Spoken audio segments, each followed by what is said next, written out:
His abilities may be of Jor-El's blood, but it was his time in Smallville with Jonathan and Martha Kent and all the people there that made Clark Kent a hero. Now, in a Digging for Kryptonite event years in the making, we revisit the seminal, decade-long television series Smallville, starring Tom Welling, and how its reinterpretation of a legend cemented my fandom and brought the Man of Steel into a new era. The final act of a Superboy fan journey is at hand. These are the Trials of Smallville. Welcome to Digging for Kryptonite, a Superboy fan journey. I'm your host, Anthony Desiato. Previously, in part 1 of the special 2-episode kickoff to our Trials of Smallville event, Always Hold On to Smallville host Zach Moore and I shared our journeys as Smallville fans, and also began charting Clark's path across the series. We left off with Reckoning, the milestone 100th episode, in which Jonathan Kent suffered a fatal heart attack and died in the arms of Clark and Martha. All this after Clark used a crystal in the fortress to redo the day after Lana originally died in a car accident.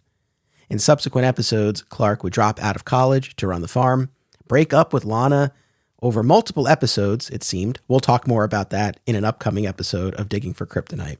And also had a formative encounter with the spirit of Jonathan in the afterlife, in which Jonathan told him to keep the whole world safe.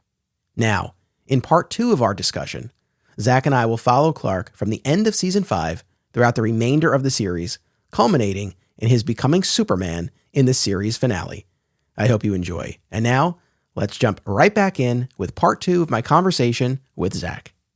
Season 5, it ends with, opening the portal for Zod, and he's got to fight his best friend. And that's a big moment for Clark. I mean, Lex gets the amnesia, so I didn't really remember it, right? But like the truth he speaks to Clark there, I'm like, you lie every day. That's the best, man. I've quoted that line, so I love that moment there. It's like so virtuous, yet you lie all the time. It's true. Strong moral core, So that was big for him to have to make that decision. Well, what's he going to do? He doesn't kill Lex. He thinks he kills Brainiac, but I guess Brainiac had calculated that, and that opens the portal. I mean, for what Zod. A bullshit explanation. I'm sorry, but the explanation that's given is, I think this is what Jor-El says to Martha at the start of season 6, because Martha and Lois, their plane ends up in the Arctic and they make it to the fortress. Yeah. And I think this explanation was the dagger is connected to the fortress. So when Clark plunged the dagger into Brainiac, it did destroy Brainiac and all his copies, although of course Brainiac comes back. But because of the connection to it was damaged, and then that in turn damaged the fortress, which allowed Zod to escape. It's all right. Yeah. I mean, whether Brainiac planned for that or not, I don't know. But this was okay. But hey, Clark gets sucked into the Phantom Zone, and that's another big story element for him that goes into season 6. So. Yeah. Where were you, Clark? Somewhere I never want to go again. Him going to the Phantom Zone was huge. But really, honestly, I mean, there's not a lot of Jor-El play. He meets Raya, which is a character who I think was a strange insertion into the Superman legend. I'm I don't know. It's just I don't know. I never really saw what did she bring to the table here, right? I think I don't disagree as far as her character. I think the kind of as far as the effect at the end of that episode where she dies early in season 6, Clark talks to Martha about how he had never really considered really to stop running. That's that scene, right? Yeah, that's the one. Yeah, it's he had never really considered. I guess he always thought about Krypton more as this threat, I suppose, in the form of Jor-El. But it's now he recognizes more of what he lost. And after he's rounded up these Phantom Zoners that he inadvertently let escape, he's going to begin his training. So, I will say this to season 6's credit. At the start of the season, like I said before, there's that moment with Martha where he's I've lost a lot of my previous support system, so to speak, right? And I don't know where to go from here. And she's well, just follow your heart. And, again, you see him rounding up the Phantom Zoners. You see him, become part of this budding Justice League. And again, these conversations with Oliver where, though Clark doesn't get there yet, right? Just this notion of you can't keep waiting for trouble to show up at your doorstep. You protect your family and your friends, but there's all these other people out there. The world people out there, Clark. They need us. Yeah. And so again, it takes him a while to get there, but at least these ideas are being introduced there. And again, the fact that he's willing to undertake this training. There's some movement there. Hey, let's not sell season 6 short. He got super breath. Yes. Sometimes freeze breath, sometimes super breath. I could do without that power too, frankly. But I think he should have super breath where his muscles are stronger and he can blow stuff out. Sure, great, fine.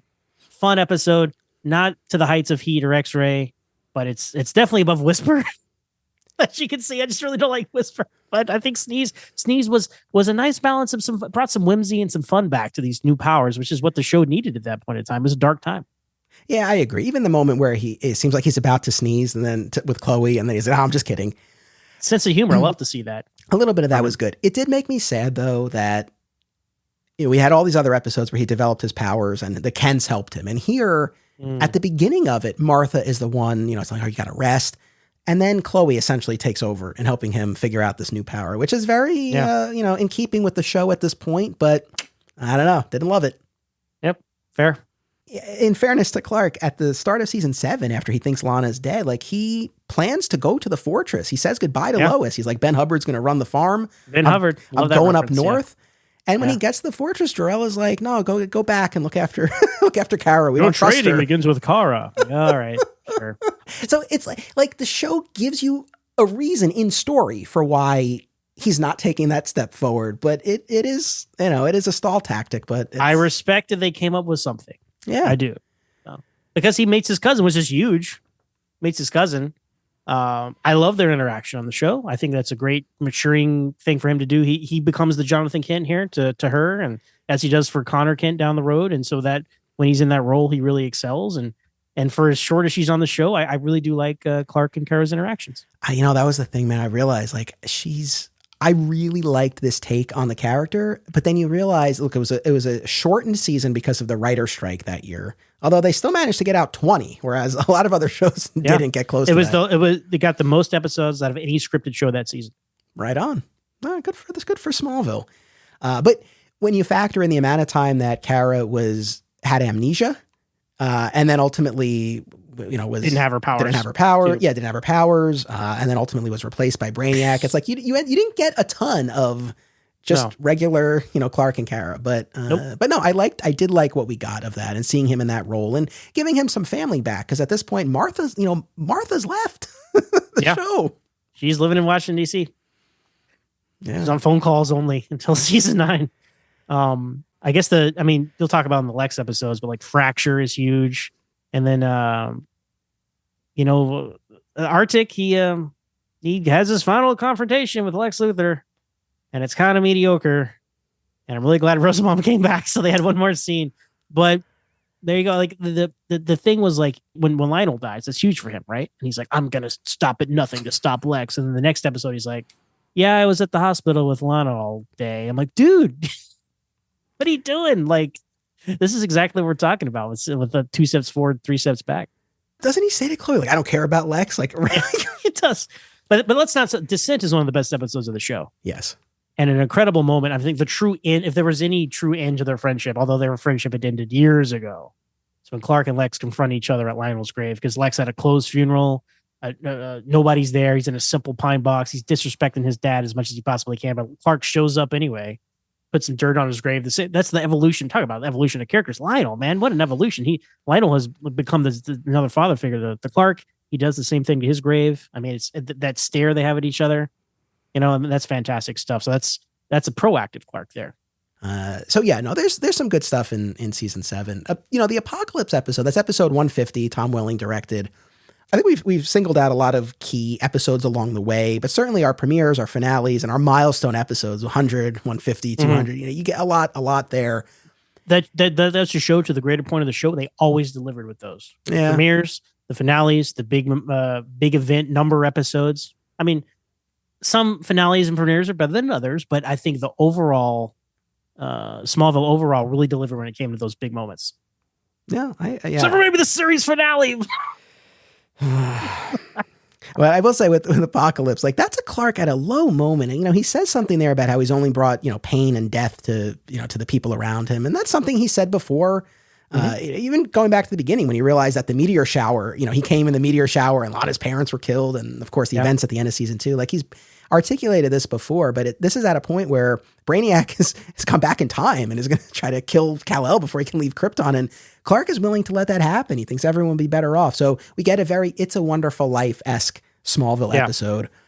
The one thing about this episode, though, is that in this alternate timeline, Jonathan is alive.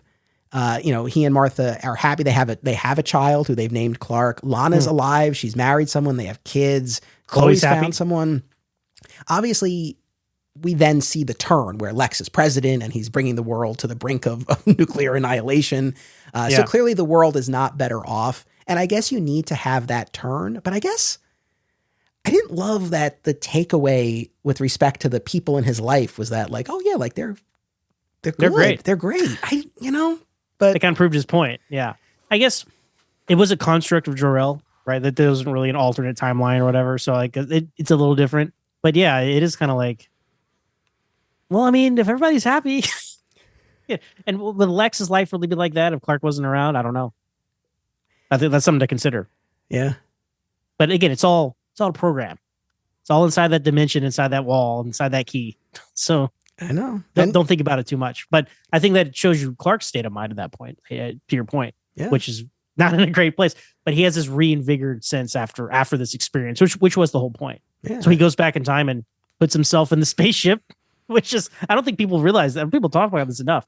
Clark and Kara go back in time and put Kal-El in the spaceship, which in my head canon, that's this alternate branching off, which creates, Doomsday's part of this because Brainiac put him on the ship. That explains the Veritas window, Anthony. It's the only possible solution. I like that. Yeah, I could go along with that.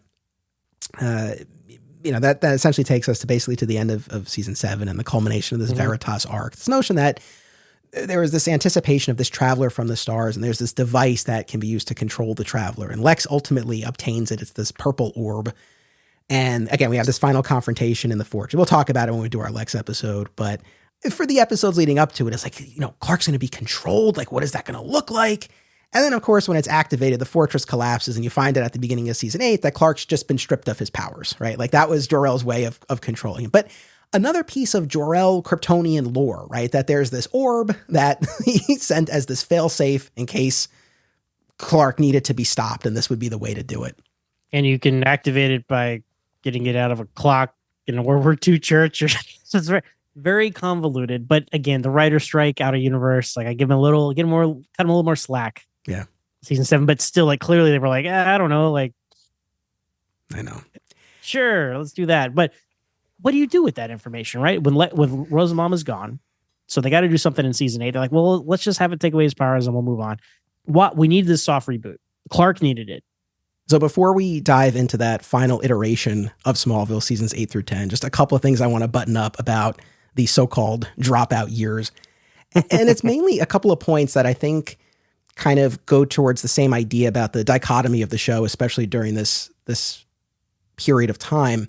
So specifically with respect to Jor-El, we talked about how he has this conversation with Martha in the fortress at the start of season 6.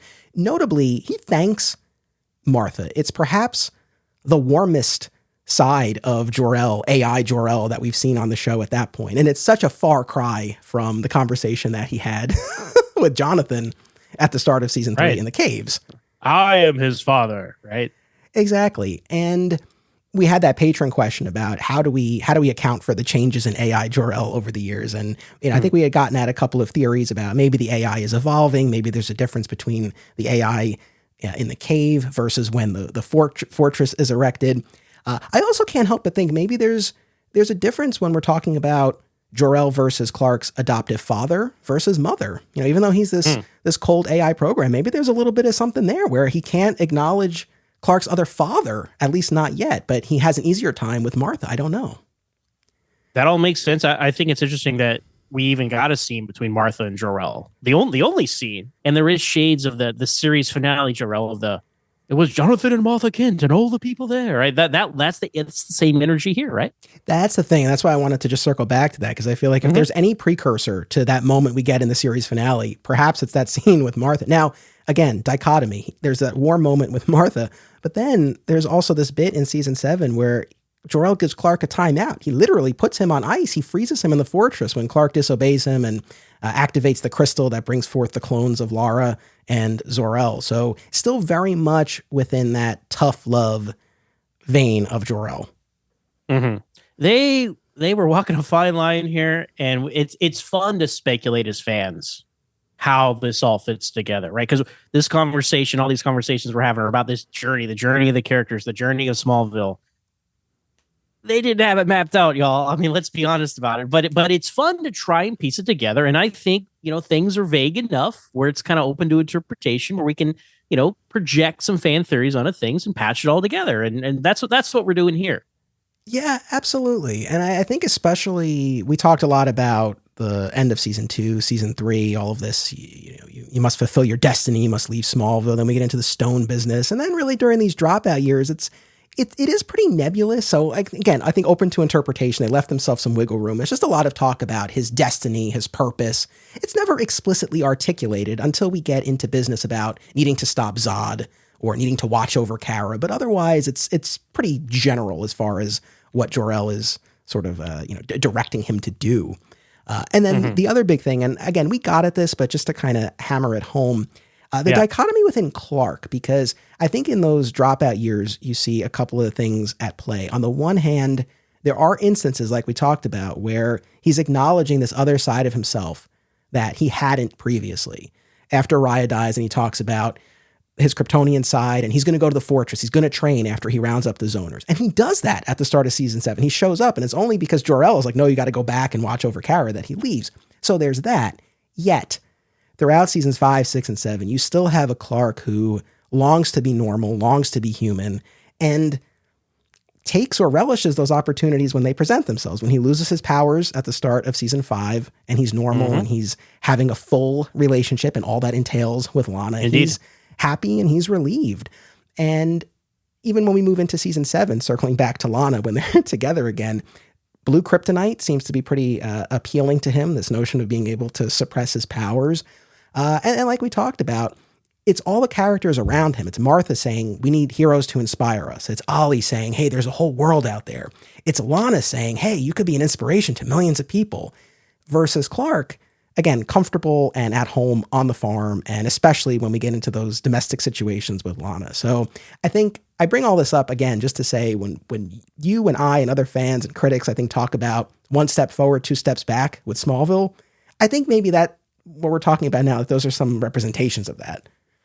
Yeah, and I definitely think this is the most frustrating era if you're a fan of Clark as a character, like, because he's just spinning his wheels. I mean, and he seems very complacent and that sort of thing. And that's why it was so refreshing to move into the next era of the show. And, as we wrap up, the Alan Miles years, really, because they leave and it's a whole new creative team, not from out of nowhere. Everybody had been working on the show, Kelly Sanders, Brian Peterson, et cetera. They had been on the show since like season 2. But that's a big change in just the overall arc of Smallville.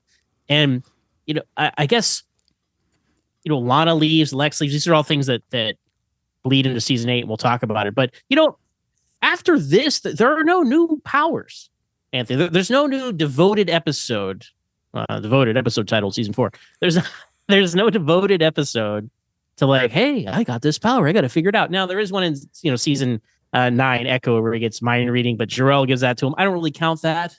Right? I don't think that counts as the discovery of new powers. So much of the fun of Smallville, some of our favorite episodes, we've talked about them. And we've talked, X-Ray, Heat, Whisper, Sneeze. I mean, those are the big ones. Crusade can kind of be Flight, I guess. We kind of said, does that count? Does it not? Obviously, for the audience, it counts. But Kal-El can fly. Clark Kent is still Earthbound right now. Anyway, just real quick, as we move out of this era, because there really is no other, like I said, dedicated episode of this. How would you rank these episodes of getting his new powers? Because I think those are, you talk about young Superman, and we talked about how this is a unique way for him to get the powers. I think if you're going to have a television show, it's a brilliant way to do it. You spread them out. You have these individual episodes. What is your favorite? I mean, we don't have to rank them all, but maybe we do. What off the top of your head, can you rank them? I could do it. Yeah. Heat by far is number 1. Yeah. Then we go X-Ray. Then we go Sneeze, and then we go Whisper. What about you? That's exactly mine as well. That's exactly mine. I think, Heat and X-Ray are just top tier new Powers episodes. Sneeze is okay. It's it's a little fun in a dark area. And then Whisper, as I keep dunking on Whisper this entire conversation, I just didn't care for it, man. I don't that whatever fun and secret sauce they found with those other powers, they just couldn't quite capture it with the super hearing for just an overstuffed episode. And then just the power itself, as we see over the course of the show, they can't really crack it. They're like, let's try this zoom in on a mouth. Let's try an eardrum. Let's do just white light around everybody. I honestly, I give Smallville full credit for cracking these powers. As we talked about, it was so fun to see them in modern technology. But I think Superman and Lois is now my favorite version of the superhero. We don't even you don't need to see sound waves and stuff. It's like you hear the and you know what's going on. It's an audio power. We don't need to add a visual element to the audio power. Maybe that's been where it's been tripped up over the years, perhaps in these interpretations, in my opinion. Yeah, that's a good point. And it might be one of those things where, and this comes up a lot with Smallville, the fact that the technology had gotten to the point where you could do certain special effects on a Superman show that you couldn't in prior incarnations. And maybe that kind of led them down that road when it wasn't really needed. But going back to what you were saying right before the ranking, I agree, where as we get into the last stretch of the show, we're really beyond the introduction of any new powers. We're talking off mic. There is a late episode, I think in season 10, where Clark references microvision, but there's no episode devoted to him discovering it or practicing it. And maybe it wouldn't lend itself to a full episode. But at the same time, when you're talking 10 seasons and over 200 episodes, it's like, why not make a meal out of everything you can? This is also a perfect opportunity. I've been bringing this up a lot since we started our Superboy deep dive, but how did this show not once show him shave using his heat vision? How? Well, they probably didn't want to lean into Tom Welling being a 30-year-old man. You see him in talking into as we move into the next era, Odyssey, season premiere of season 8.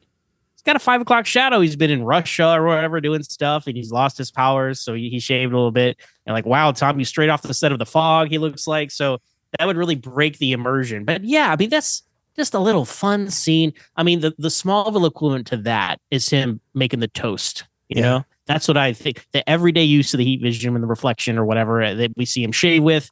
Smallville did it there, but yeah, I just think, you can tell sometimes it's so much smoothing makeup on Tom to make him look younger, and you can see you can just see it. So I feel like they, at some point, I'm sure it came up, but they were like, yeah, guys, we don't want to show Tom with any facial hair. This is really going to break the already very thin suspension of disbelief that this man is a teenager, right? All right, fair enough. I'll go along with that. It's just the Superboy TV show did it. It's come on. But anyway, seasons 8 through 10.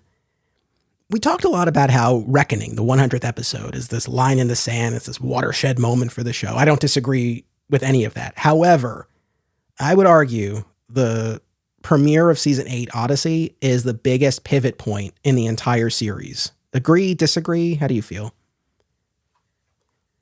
When you put it that way, I think so. I always call it a soft reboot, because the show it's totally different. It's so interesting to we have a lot of the same sets, but we have a lot of new faces. We have new status quos.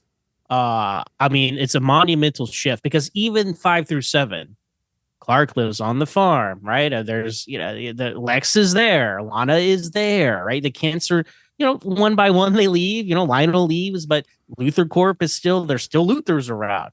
We've been talking about how essential the Kents and the Luthors, not just Clark and Lex, but the Kents and the Luthors, the whole families were to this show. And everybody's I don't think people really appreciate how different the show is, right? Because everybody, oh yeah, Lex left after season 7. Yeah, but so did Lana. And so did Lionel, right? He gets lost in the shuffle because he dies, near the end of season 7. That's 3 main cast members that have been with the show from the first episode. And yes, I know John Glover became a regular in season 2, but he was in the pilot and he was in a lot of episodes in season 1. I got you there, fans. I didn't forget. Okay. So, monumental shift, right? And then Green Arrow is here every day now, right? It's not, see, to me, and this is, I even said this when I was on Talkville recently, Anthony. it's not a prequel anymore, right? It's the Superman story told earlier. And that's how you have to, because Clark Kent is now working at the Daily Planet. I mean, like we are way past prequel at this point. And I don't know, as a fan, that helped me let go of like, what do you mean Doomsday and Zod and Brainiac? You just let that stuff go, right? Because that's the era we're in. That's the era we're in now. I think that's a reasonable way of looking at it. It's funny, despite being such a fan of the comics and the traditional mythology, I don't think it ever really bumped me that he was having these encounters with allies and adversaries so much earlier in his journey. I don't think I ever fully articulated it to myself the way you just did, but maybe subconsciously I was, and that's what was allowing me to kind of access it. But yeah, I think that is a fair way of looking at it. And in addition to the things you mentioned, I mean, when we look at what we get, not even just throughout the season, but in that first episode, I mean, we talked about how at the end of season 7, Lex has discovered that Clark is the Traveler. They have this showdown in the fortress. Lex activates this orb that in theory is going to allow him to control the Traveler. But then as we find out at the start of season 8, what it actually did was it stripped Clark of his powers, collapsed the fortress. That was Jor-El's failsafe in case Clark ever couldn't be trusted with his powers. And so we pick up and everyone's looking for Clark and for Lex, who are both missing. And Ollie tracks Clark down at this Russian prison camp, and they have this conversation on the jet. And then Clark has to get right back into action looking for Chloe. And I think it was the scene where he encounters Lois at Black Creek when they're looking for Chloe. And she's like, "What are you doing here?" And he's like, "I heard they had good espresso."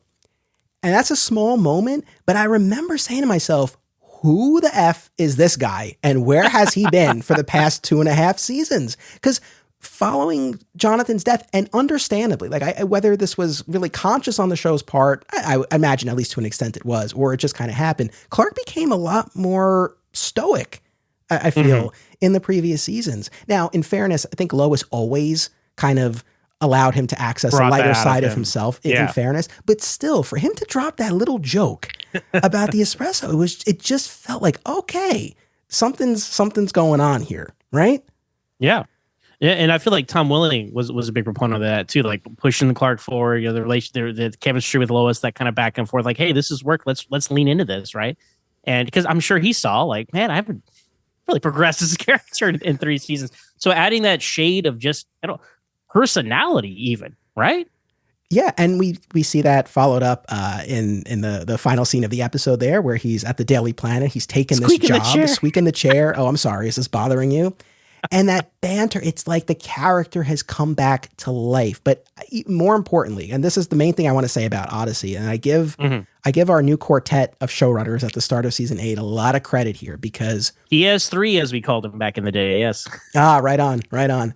Because we talk about this as a pivot point. They could have not taken the time that they did to account for why Clark has made this progression. And even what they do lay out may not be enough for certain fans. I don't know, but I was sold on what they were putting forth in Odyssey, where Clark, while powerless, gets shot by mind-controlled Oliver. And he has this clearly very defining near-death experience, where as he's fading, he sees Lana and he sees his parents. And then, of course, John Jones shows up and flies him into the sun. Because as we talk about all the time on this podcast, whenever you're in trouble, you just throw him in the sun. He'll be fine. Yep. So count one for that. But then when he wakes up in the barn, my favorite scene of Odyssey, he has that conversation with John Jones. And he's like, when I was dying, I saw Lana, I saw my parents. I've written eulogies. I've watched people walk away from me, but I've never really said goodbye. I've been holding on to a life on this farm that hasn't existed for years. And Jean is like, well, what are you going to do? He says, get a new one or move on. It's the only chance I have of getting a new one.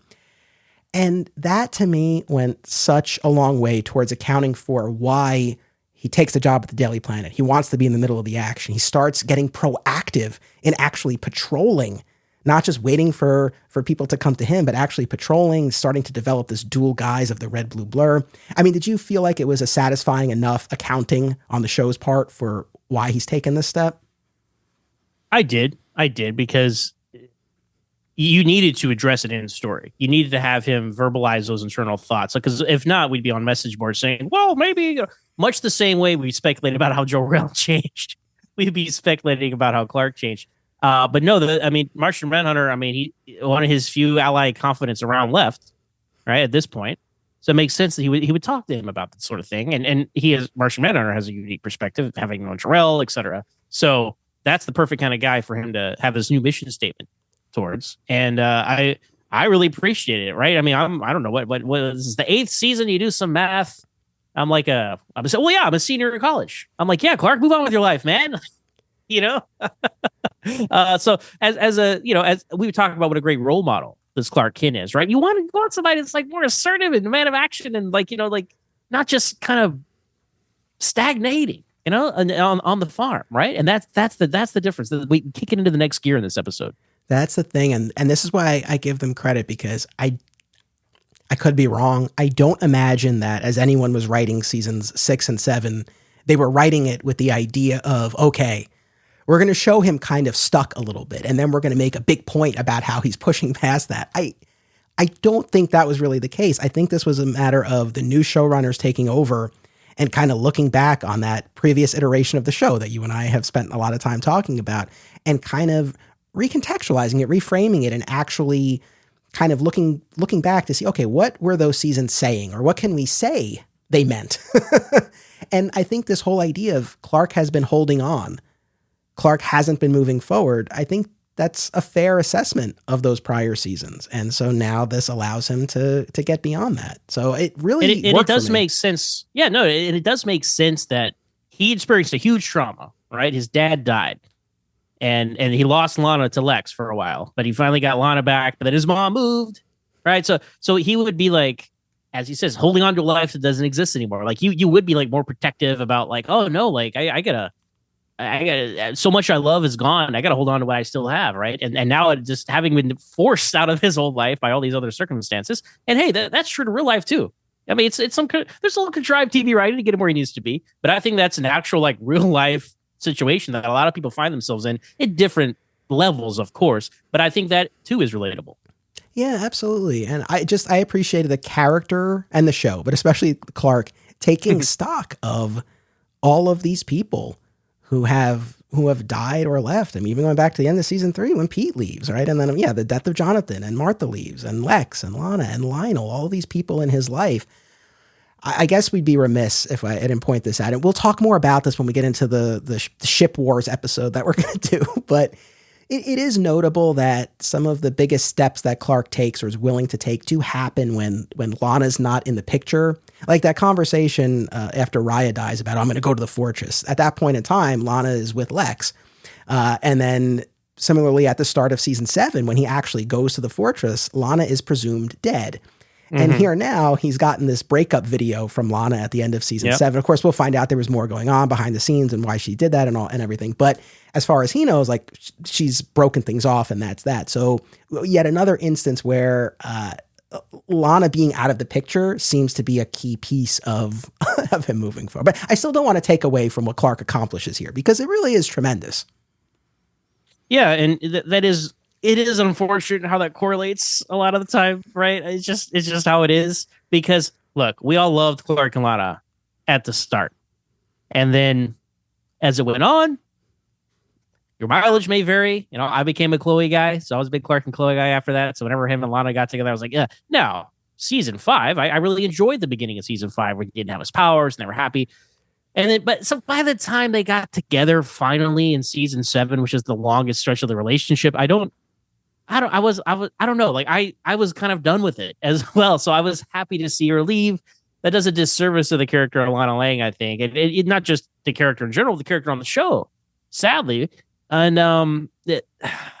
yes, most Smallville fans, they really like this first half of season 8, and it gets all derailed, Anthony. It's all derailed when Lana shows back up in the mid-season finale. Now they had a great opportunity there to kind of clean stuff up and have them, as adults, understand that, you know what, we're just not meant to be. They even have that conversation in the loft where they say, you know what, maybe Clark Kent and Lana Lang just weren't meant to be. And I'm like, you know what, good on you, show. That's a mature way to like be saying, like, we're still like, we're not saying terrible stuff about each other, whatever. Have a healthy just understanding that this is not going to work and we're going to move on, right? and then they just completely blow it for the next few episodes, and it really derails the great progress, not just of the quality of the season, whatever. We're talking about Clark's personal journey. Talk two steps forward, 10 steps back. There's even the scene where they're in the Talon, and Clark's like, I feel like I'm 15 again. And I'm like, no, you made so much progress. So it's unfortunate how those things correlate, because I don't want to dump on Lana Lang here. But man, like Prey, for example, it's a great episode of Clark just investigating, doing stuff on his own and being assertive and tracking stuff down and going around town. And I'm like, yeah, like that's a great example of what he can be when he's not burdened by these relationships. But hey, you know what? We've all been young men.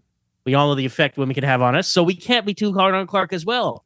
So, I mean, there is that factor, right? I agree with everything. And also, in fairness to Lana, we all know whose fault this really is. Once again, Chloe. I mean, I won't here we go. I won't belabor the point. Again, I really will save most of this for the Ship Wars episode. But when you were here a while back when we did our Smallville wish list episode, the first time you and I ever podcasted, and one of my favorite episodes that we've done, but I had this kind of thesis that even though I think Chloe brought a lot of value and was an appealing character and served a vital function across many seasons, I do think that they had to siphon off attributes and dynamics from other characters in order to build hers. And I think other characters suffered for it, and other characters had less to do and less to play because Chloe was there. And in rewatching all the episodes that I did for this episode that we're doing, I just kind of reaffirmed that thesis of mine. So when we talk about these frustrations, especially with Lana's return in season 8, yeah, in fairness, like none of it really has to do with Lana herself, I think, or, I mean, it's the show and these choices. But again, I think that kind of how Chloe was set up, I really do think threw a wrench in the works, and I will stand by that. Well, as through your show and through other, readings that I've been doing and back to the source material, right? I've learned a lot more about Lana Lang from beyond just Smallville or beyond the Superman movies. That was my only frame of reference for this character. And it's like, yeah, when people said, because, I was a big Chloe should be Lois Lane fan back in the day, way back. People would say, well, no, like Lana Lang, they split into Chloe and Lois. I'm like, no. Chloe is Lana Lang is a character they split into Chloe and Lana, right? And I would say, no. Chloe's like a young Lois, guys. Like, look at it. And what they did, they truly did split the comic Lana into Lana Lang, into Chloe Sullivan, and then injected some Lois Lane into Chloe Sullivan as well. That's where we are. That's where we are with these characters. And Lana could have been that confidant. I mean, there's a lot of versions. Not a lot, but there's more than one version where Lana Lang is a childhood friend of Clark who like has unrequited love for him. And I'm like, well, that's Chloe. Like she could have served that purpose, been there with him the whole journey. What a different journey that would have been. You could have seen young love develop, right? And then it like just go their separate ways. People grow up and they grow out. There are two types of girls: the ones you grow out of and the ones you grow into. To quote Smallville, right? And Lana should have been that. Right. But unfortunately, they didn't do that. And I mean, there's a lot we could say about season 8 and how her reappearance on the show affects Clark's journey. But mainly, like, he's about to, start a relationship with Lois, which we've been building towards. And then, like, Lana comes in and like, oh, no, can't kiss Lois. Never mind. Here's Lana. And then, oh, man, come on, Clark. It's a bad look, bro. It's tough. One of our audience members, shout out to Tim Bruns, he messaged me a little while ago. He said that his young son asked, is season 8 of Smallville the worst season? Or he said, what's the worst season of Smallville? And Tim was like, isn't it 8? And I wrote back and I said, you know what? No, I'm on record on this show, on your show. The second half does not stick the landing, leaves a lot to be desired. All of the Lana business that we talked about, Lex being brought back via body double, the very anticlimactic fight with Doomsday. However, the first half of that season, I would say from Odyssey through Legion, it's a banger run of episodes. And like we've been saying, this season, that first half in particular, but the season overall, like it moved Clark forward in a way that was greatly needed. I'll always be grateful for season 8. And it's funny, I don't, you might feel differently. I never really think about it in terms of the worst season or which season is bad. I actually don't think any season of Smallville is bad. There are stronger ones than others, but I don't think any season is bad. Even if I were to rank them, would season 7 be particularly high? No, that would probably be towards the bottom. But even in season 7, you have Apocalypse, you have Descent, you have Kara. Like, there's good stuff in there. So, but definitely not season 8. Season 8 is definitely not the worst season. Yeah, I mean, as such diehard fans as we are, and now podcasters, so you got to have a take, right? And so I've probably said this is the worst season or that's the worst season many times over the years, and then maybe I've been like tried to soften, like, well, my least favorite season. It doesn't mean it's subjectively the worst. I mean, I've probably said 6 probably as a whole. But that's its own conversation, Anthony. But yes, I would not say 8 is the worst. 8 is, we've been talking about 8 is crucial. You don't get to 9, which I love, without 8, or you don't get to where you are without 8. 8 is extremely crucial to Clark's journey and the show's journey. And you're going to talk about it when you talk about other heroes. I mean, he meets the Legion of superheroes. How iconic is that, right? Yeah, I mean, that's the thing. And we will talk more about the heroes in other episodes, but meeting the Legion here in season 8 and then the Justice Society in season 9, specifically Dr. Fate, that iconic conversation he has with Dr. Fate. You will lead this generation of heroes. Yeah, so I'm a little Bane-esque in that impression there. But, oh gosh! but those moments with the Legion and with Dr. Fate, this glimpse, and then even more tangibly when he visits the future in Homecoming, which we'll talk about, and he actually sees his future self. But what he's told and what he's seen about what he becomes, clearly formative steps on the journey, and I think essential as he's continuing to move forward to get that bit of encouragement. Right. The fact that this works out in some way, even if he still doesn't have all the pieces, but just to kind of get that glimpse that there's a larger picture, because again, he hears a lot from Jor-El, but like we're talking about, it's a fraught relationship and it's very nebulous. And even though what he's told by the other heroes, it's not super specific, but some exceptions, it's still, I think, giving him a little bit more to sink his teeth into about where this is all headed. So very important points. Does it, and you'll talk about this more, right? But real quick, as far as Clark's journey itself, right? His interaction with the Legion. I know you've been wrestling with this as you've been going through a Superboy fan journey. Like him just finding out like all this stuff about his future. Like I feel like Smallville kind of threaded that needle pretty well. Where through restrictions from the WB film department, perhaps they couldn't say or do certain things, but he doesn't. Like they come in, they're like, "Hey, man, you're really important and you do a lot of great stuff, and this is a historic day. We're not going to tell you anything else." I wish they would have thrown in some glasses, but as we know, Tom Welling was never going to wear glasses. That's what Superman the animated series did so well, by the way. That giving him the glasses from the Legion, so good. But I mean, on the scale of this, bothers me that Clark knows so much about his future. And oh no, this was fine. Would you agree that Smallville did it pretty well when interacting with people for 1,000 years in the future? Yeah, no, that's the thing. And you mentioned the animated series. I mean, the animated series in Smallville, that was, until recently, really, like that was kind of my conception of Clark and the Legion. They visit from the future and they stay in the past in Smallville. And there's this glimpse. I mean, and the animated series really, took it to the extreme where his memory is erased at the end. So He really doesn't have any of it. But just kind of that idea of they come and they give him this glimpse and this encouragement. That was kind of my baseline and what really worked for me. So it was, the hard part for me wasn't this at all. It was everything else that, I've been reading and watching recently of seeing these grander adventures that he has. And again, where I've landed with all of this is it just, I think, depends on the type of story that you're telling. But, kind of on this note, like why we're doing this run of Smallville episodes as part of a Superboy fan journey, because this could have come at any time. The fact that I've done it this deep into the podcast series, I think I deserve some credit for my restraint. We waited this long, but I think it's, you and I talked about how we don't see Smallville as a Superboy story. I still really don't. I know there are people who do, and certainly we can recognize it mines the same time of his life as the Superboy story.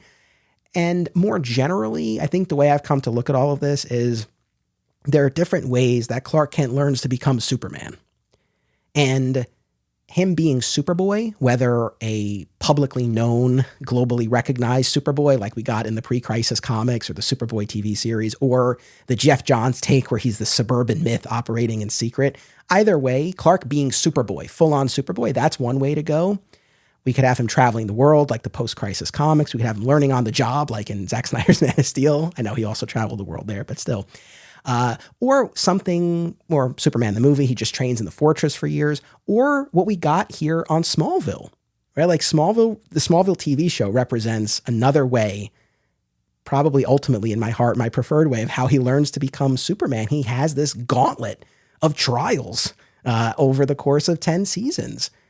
And specifically in this era of the show, and I want to hit on this, like he does develop this dual identity where he's wearing his blue shirt and red jacket as he's always worn, but now this protector, this mysterious protector of the city who moves at super speed comes to be known as the Red Blue Blur. And there's that episode Identity where he really kind of makes this clear delineation. He's not going to wear his red and blue when he's Clark. Love that.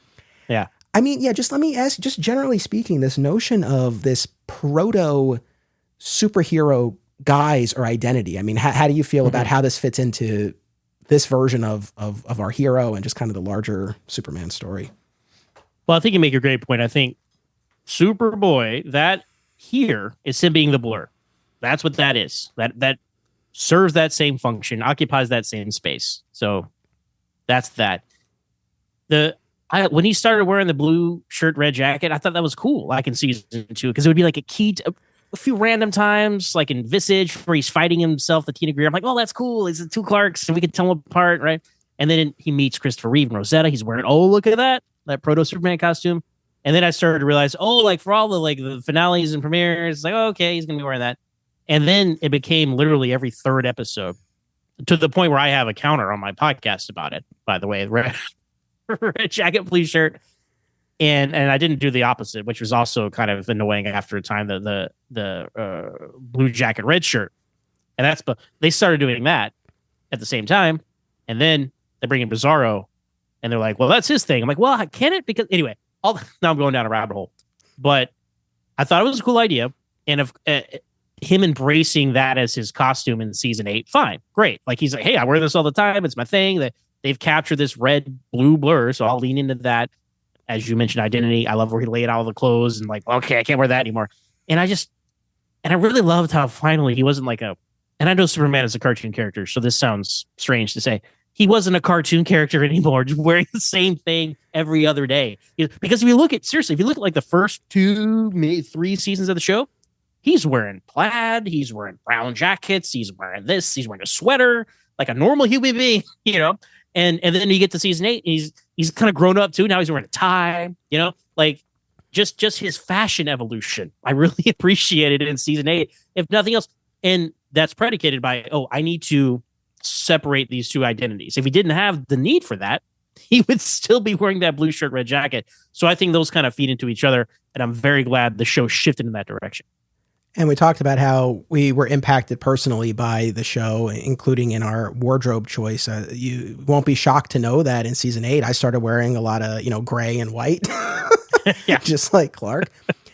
But yeah, it's one of those things where I'm sure there are people who gave up on the show or who did stick with it, but were more critical of it, who maybe didn't like all of the steps that the show inserted in terms of him ultimately becoming Superman. But like I said before, I mean, I was along for the ride, and I, both then and now, looking back at it in retrospect, I like that we had all of these intermediate steps. I know there were points where it did get a little frustrating, even for me, but this notion that he's not going to just jump right into being a publicly known persona, right? The fact that he's going to operate in secret at super speed, but start to carve out this delineation between that protector and the Clark Kent who works at the Daily Planet.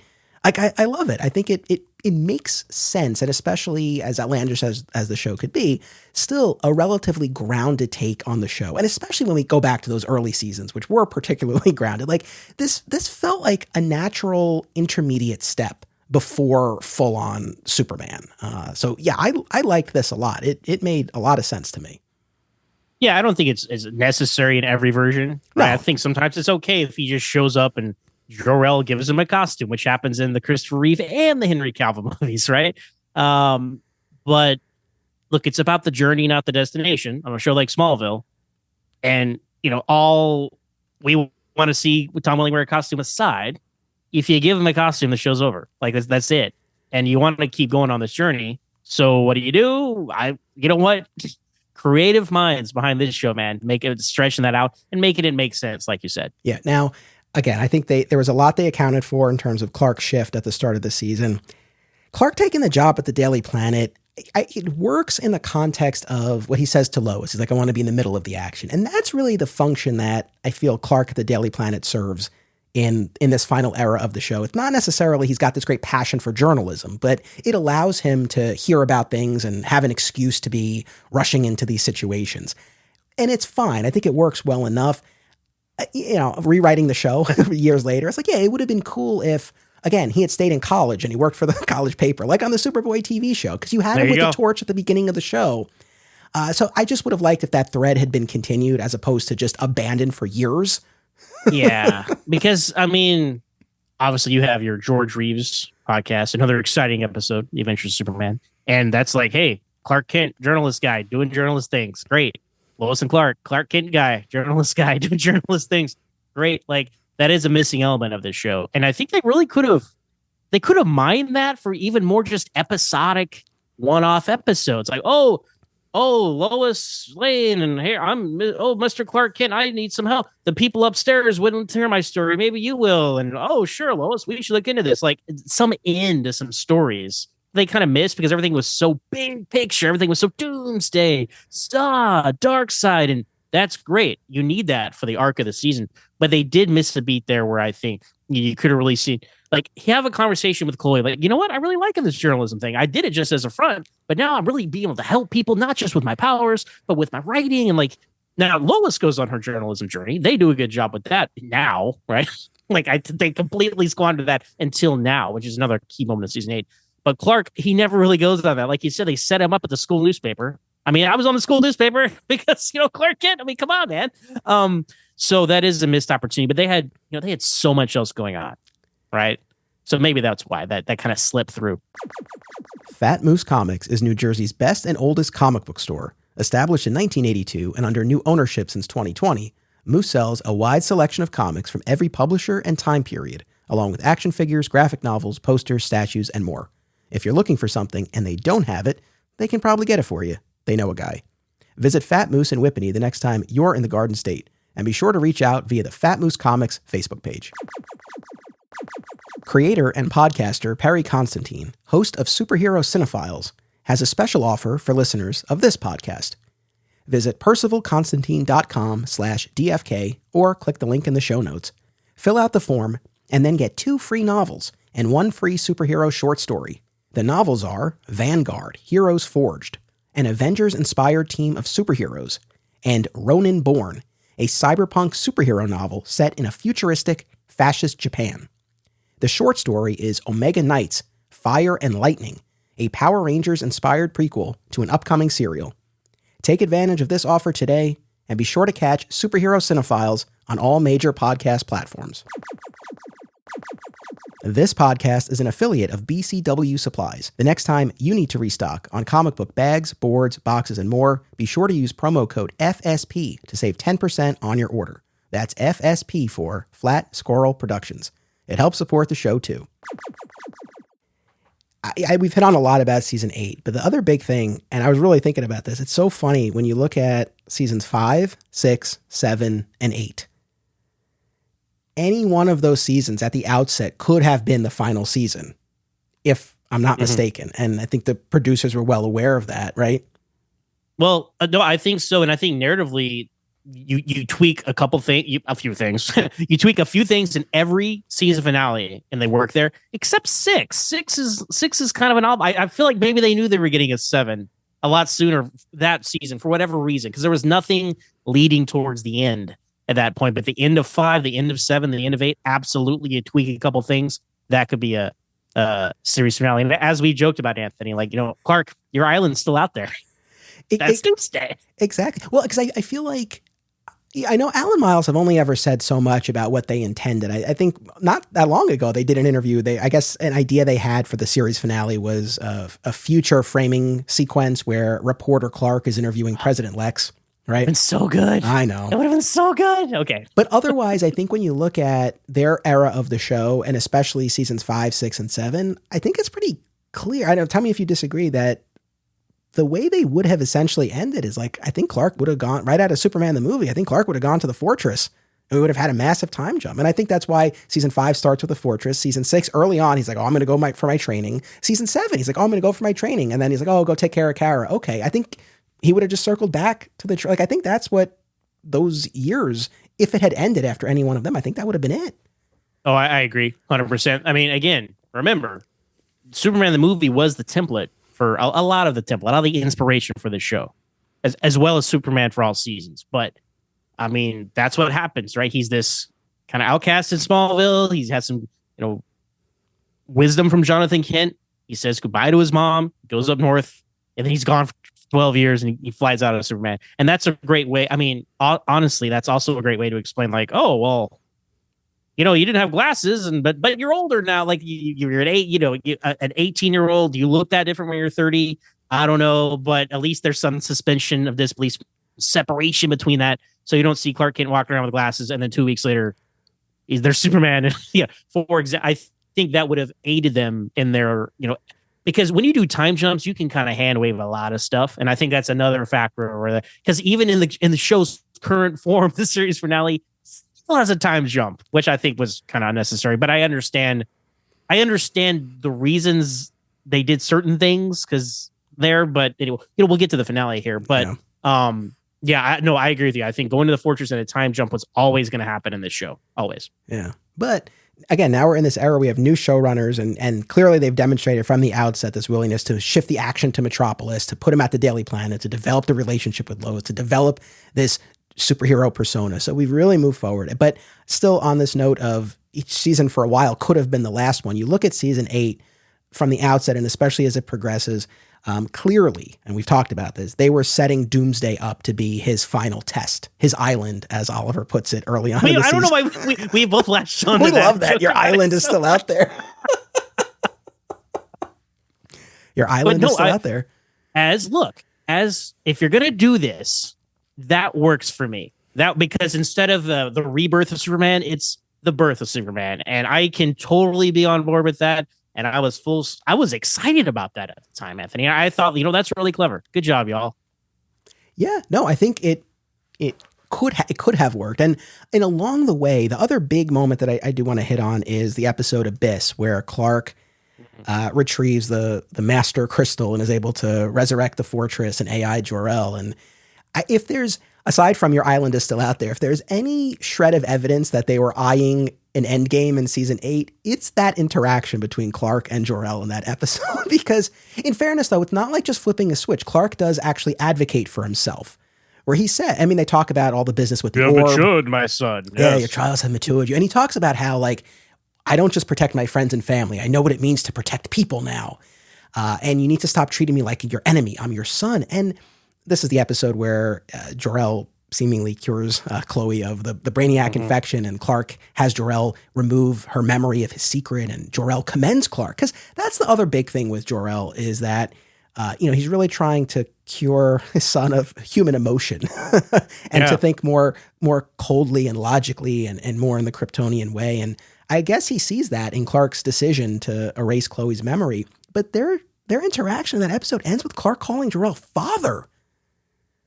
So again, I talk about, breadcrumbs to that series finale will regress a lot as we move forward here, especially when we get to the start of season 10. But that Abyss episode, that I think is very much paving the way for what could have been the series finale in 8. Well, and that's insightful as well, because it also, no matter how the show is going to end, for some reason, they were going to get it lined up with whatever the comic book status quo is, quote unquote, or the Superman movies. For some reason, I don't understand. I don't know if that was a mandate, but it's like, dude, this is an Elseworlds. So because we were talking about, antagonistic warrior race Jor-El. I'm like, lean into that. That's cool, man. But they were like, no, we got to make it Marlon Brando. They got to be cool at the end. Okay. But hey, I liked what they did. Like they had a hard task to kind of clean a lot of this stuff up. Season 8 is cleanup. It's all a bunch of cleanup going on to try to position yourself for the end. And that's exactly the kind of scene we're talking about. And I was like, wow, that's that. I like to see that too. I didn't get mad if it was a retcon. I was like, you know what? I can buy these two characters. They're at this place now, and then and we can move forward. And if we never saw Jor-El again, which they kind of kill him and Brainiac does, it's the whole thing. I don't know. He's like choking at the end. It's very strange. It's kind of really like immediately after that great scene. And I enjoy it too, because it's the voice of James Marsters, and he's talking about like doomsday is coming. That's a famous line from season 8. Kind of undercuts that great emotional moment because poor Jor-El just dies in the fortress. But he comes back in season 9, and they have a good relationship there. So no, absolutely. There's a big thing we got to talk about, Anthony, with season 8, though, and it's Requiem, right? An episode that is infamous, not infamous. Requiem itself is infamous, and they wrap up the characters as far as they knew for Lana Lang and Lex Luthor, right? And these are the big 3 of Smallville, right? Because we're talking about Clark's journey, all right? In these episodes, we're talking about him. And his journey is defined by, his parents, his death of Jonathan is a huge factor, his relationship with Lana, and then his friendship with Lex. And this episode, for better or worse, wraps up his relationship with Lana and potentially his friendship and then whatever came after that with Lex, because Lana takes this. I mean, you've all seen the show, right? But Lana takes this healing suit that Lex had designed for himself to heal from his injuries at the fortress, and there's a prototype version that looks like the cool battle suit from the comics, and we're like, oh, look at the screen, that's awesome. Of course, they were going to do that. So there's some subdermal, epidermal, skin infusion thing that Lana goes through, and little do they know, they didn't read the fine print about this. It absorbs kryptonite, so whenever they're around kryptonite, it gets absorbed into the suit, which makes sense for Lex Luthor because he's going to go around and absorb this kryptonite and kill Clark. Like that makes a lot of sense. But Lana takes it to take it for herself and then to keep Lex from healing. All that to say, we come to a head here. Lex Luthor. You know what? We did a podcast about it and we've talked about this too. Like all my guests were like, it's pretty fun. I'm like, and I was probably harsher on it than them. We had a great time talking about it. I'll tell you what, Anthony, I still get messages about how like fun people thought that conversation was talking about work. And that's one of my most episodes that people talk about a lot of my podcast. But it's an actual pretty great Lex Luthor episode if you think about it. Like his plan and his machinations. Like I'm like that's comic book Lex. Like he's blowing up the Luthor Corps board. He's doing this. He's doing that. He's gone full Luthor Unleashed. But then he has these kryptonite bombs, and he knows that Lana's going to absorb the kryptonite to stop the bombs, and that will doom Clark and Lana to be star-crossed lovers and never be together, which again, look, Lex Luthor I knew on the show would do that. Now, this is Darth Lex, Michael Rosenbaum's on here. The show's doing their best to make all this work without the actors and all that. So Lana absorbs this kryptonite. And then again, one of the most infamous scenes of Smallville, their final goodbye is she goes to the loft, but they can't be near each other. And she's, but they still kiss. And the veins start going on his face with the kryptonite, and he falls on the floor. It's like, ugh. And she walks away, and we're supposed to be sad, but I was like, good, it's over. Like, that's how I felt. I didn't want to feel that way, Anthony, but I think that's how a lot of us felt. But it was a very bizarre way to end that character, because now Clark has been he'd been making so much progress as a character, but now his choice has been taken away from him here, because now Lana, he is literally toxic to him. Toxic in other episodes. I don't know why I'm saying these season 8 episode titles here in this monologue I'm having. Thank you. But she's literally toxic to him, so they can't be together. And I'm like, that cannot be the reason these two characters did not live happily ever after. But it was. And so that's that. But love it or hate it, it's an essential episode of Clark's journey. Also, Oliver blows up Lex, and it might or may not have been the real Lex. We don't know, and it's still unclear, and that's fine. But this ends the journey for Lex and Lana with Clark on this show, this episode. Well said. And yeah, I mean, that from the outset of the show, that was our central trio. And we talked in part 1 of our discussion about how the show, I think very cleverly used the meteor shower to launch all of this. And yes, it provided a vehicle for week-to-week storytelling with the Meteor Freaks, but it also tied the fates of your 3 central characters together, with Lex's balding and the killing, the deaths of Lana's parents and Clark's arrival. So it obviously was not an ideal situation, particularly with Rosenbaum not being there. But I do appreciate, especially for what I think could have been the final season, that they had this attempt to bring those 3 together again and offer some sort of closure. That final scene with Lana remains one of my most frustrated moments with the entire series, for all the reasons you said. I mean, I assumed, like I would have assumed with Lana's return, that you would get them to a place of just mature acceptance that this is not to be, and that their relationship can evolve into a friendship. Even though, again, I know she wasn't going to stay on the show. We weren't necessarily going to see it, but it's like, okay, at least she's there. She could be in his life. Essentially what we see in Superman and Lois with Clark and Lana there. Like, that's what I always kind of thought we would build to. Even as I'm saying this, and I'm going to be rewatching that episode. I don't really want to, but I will.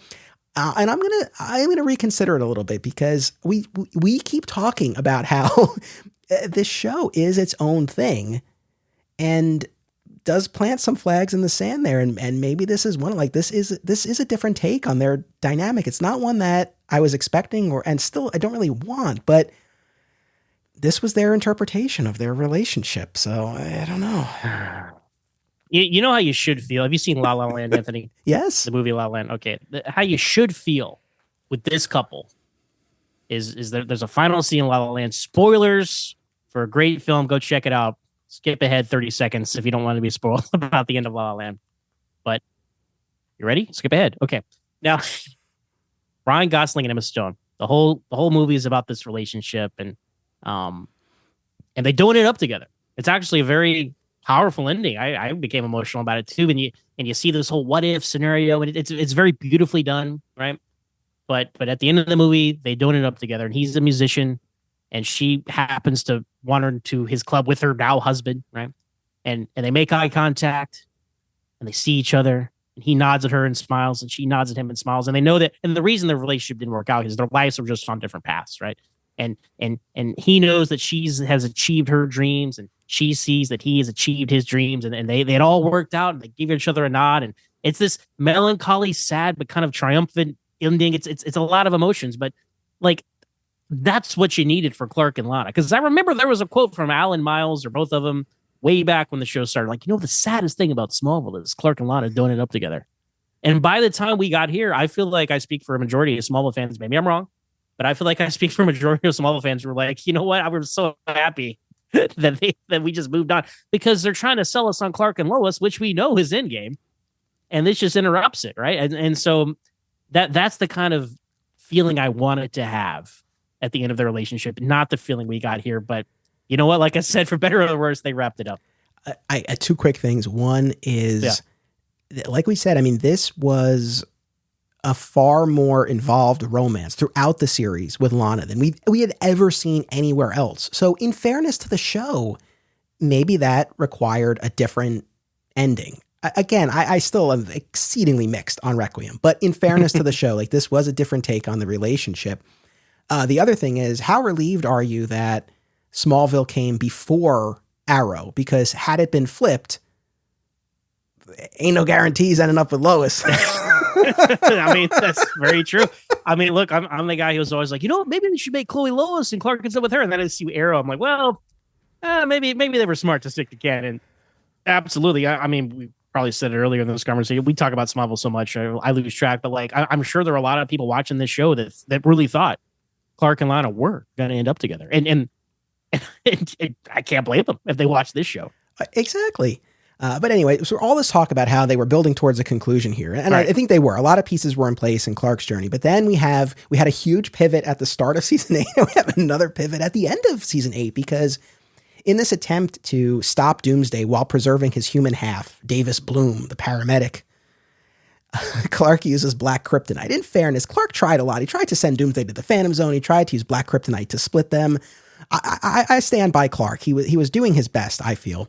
I like you said earlier, I blame Chloe for this situation. Yes. She literally inserted herself and stopped Clark from having a lot of very clever, smart solutions to this problem, which led to where we ended up at the end of season 8. So shame on you, Chloe. Exactly. Another mark against Chloe here.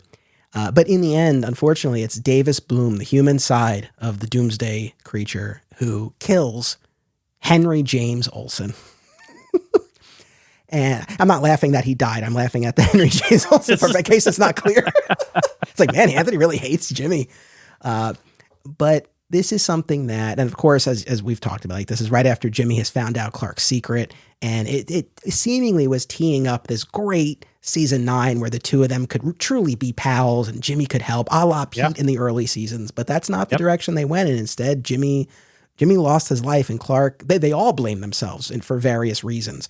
But Clark's takeaway at the end of season 8 is that he favored his human side, and that was the wrong call, right? And so we don't get the death of Superman in the traditional sense, but we do have Clark Kent is dead as he walks away from Chloe and inexplicably fades away.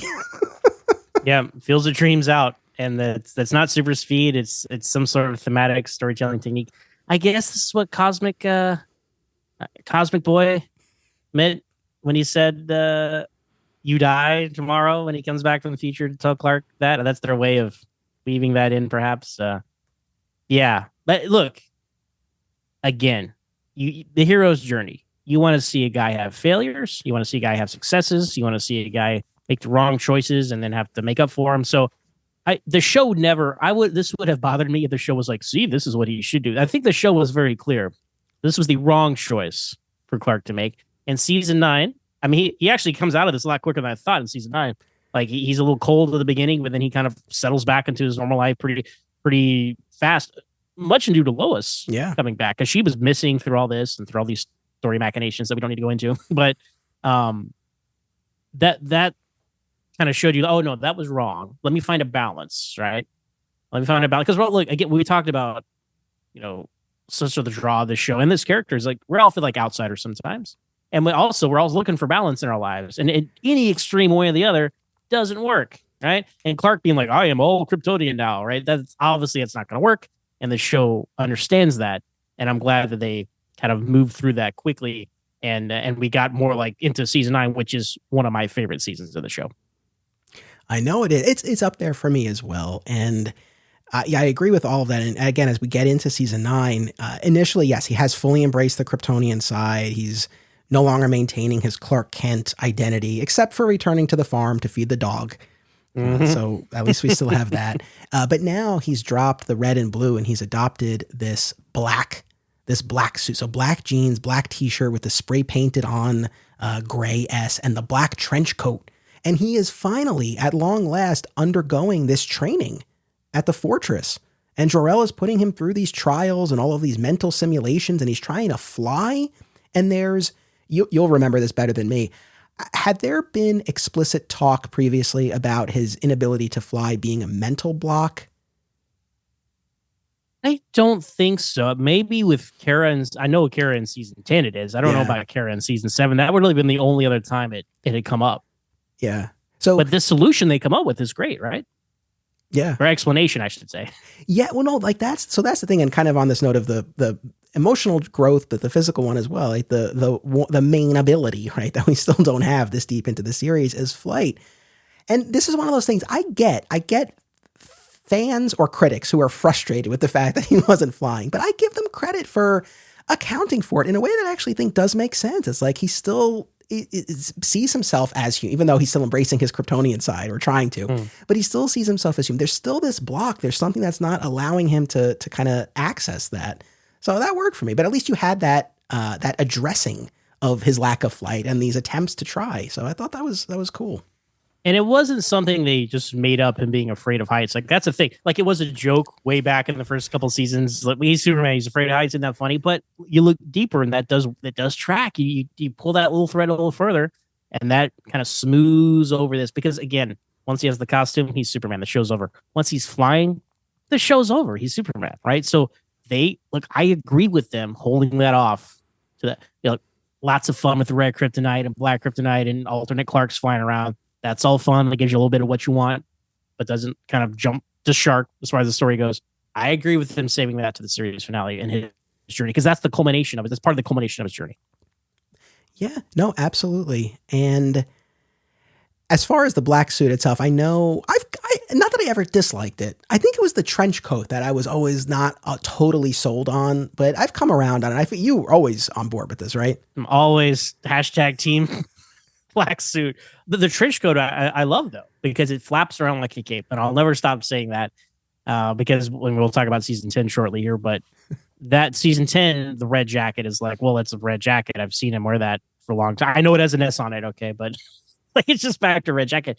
This was something we never seen before. Right. This is as far as this Clark Kent goes. And then it's like playing off the death of Superman, like we talked about. He comes back in a black suit. I don't know. I like the whole vibe of this. We get a shirt rip, right? Yeah. Can't get that with that season 10 red jacket. Huh? Yeah, and with the symbol itself, and he says to Jor-El in that premiere, because he's getting distracted now because Lois is back, right? And now as he's undergoing these mental trials, he's distracted, and Jor-El calls him out on it. But Clark pushes back, and he's like, "I wear the symbol of our family every day to remind myself I have a different destiny." Speaking of the symbol, this was something we didn't hit on specifically, but from seasons 2 forward, whenever we saw the symbol, right, it was the Kryptonian representation of S, aka the 8 in the emblem. Mm-hmm. But starting with season 6 in the Phantom Zone with Raya and the crystal, all of a sudden it was the traditional Superman symbol. And that's, of course, what Clark bears on his chest in these last couple of seasons. Never explanation given for that, unless I missed it. No, not in universe. No. Obviously outside of universe, what happened between seasons 5 and 6? Superman Returns. They're like, hey, y'all, you got to get in line with this movie. So we got Crystal Lion, Fortress, and all these things. And I had always thought, especially when they were going more like antagonist Jor-El, that would have been like, hey, here's the 8. I'm an alien. Great. But also the S for Smallville. And in Dichotic in season 2, he does that shop class S. I know it's a silly joke. And everybody's going to be like, that didn't matter. I don't know. They could have been like, he designed the S and, hey, Mom, can you put this in that and put this on my suit? And that could have been the evolution. Now, we didn't do that. And the show ran so long that I'm like, well, I guess it's fine. But clearly there was a change that is never addressed. This S was never part of the Krypton stuff until, I guess, season 6 or with the crystal. Yeah. But all that being said, for years, I mean, really until very recently, my take on the end of season 8, aside from my frustrations with the Doomsday fight, was always that, I wished Clark's takeaway had been, even though this wasn't the right call, I'm still glad I gave the humanity within Doomsday a chance. That was kind of always the takeaway I wanted him to have, as opposed to, I need to turn my back on my human side and be Kryptonian. But to your point, right, we have to go on this journey. And I think there could be an argument this was a 1 step forward, 2 steps back, but I actually like looking now at these final few seasons here, and mentioned it before, this idea of balance. Like, there is this balance that Clark needs to strike, and had the show ended with season 8, I think would have gotten there overall, but I don't know that idea of, because now when I think about the show overall, and I think about his journey and its conclusion and those final moments that we'll get to me, it really is this idea of reconciling both parts of himself, both father figures in his life. And when we get at the end of season 8, allows, I think, the path toward that. So in retrospect now, I have come around on that. And I like where we do pick up with Clark in season 9. And then again, I know you love season 9 so much. And I think it is plot-wise and thematically probably one of the most cohesive seasons from start to finish. And the fact that while he's embracing the Kryptonian side, his primary antagonist for the season ends up being Major Zod, right? From the orb, cloned from Kandor. So it's like you have this physical, tangible representation of the side of yourself that you think you need to embrace. And then, of course, that goes awry.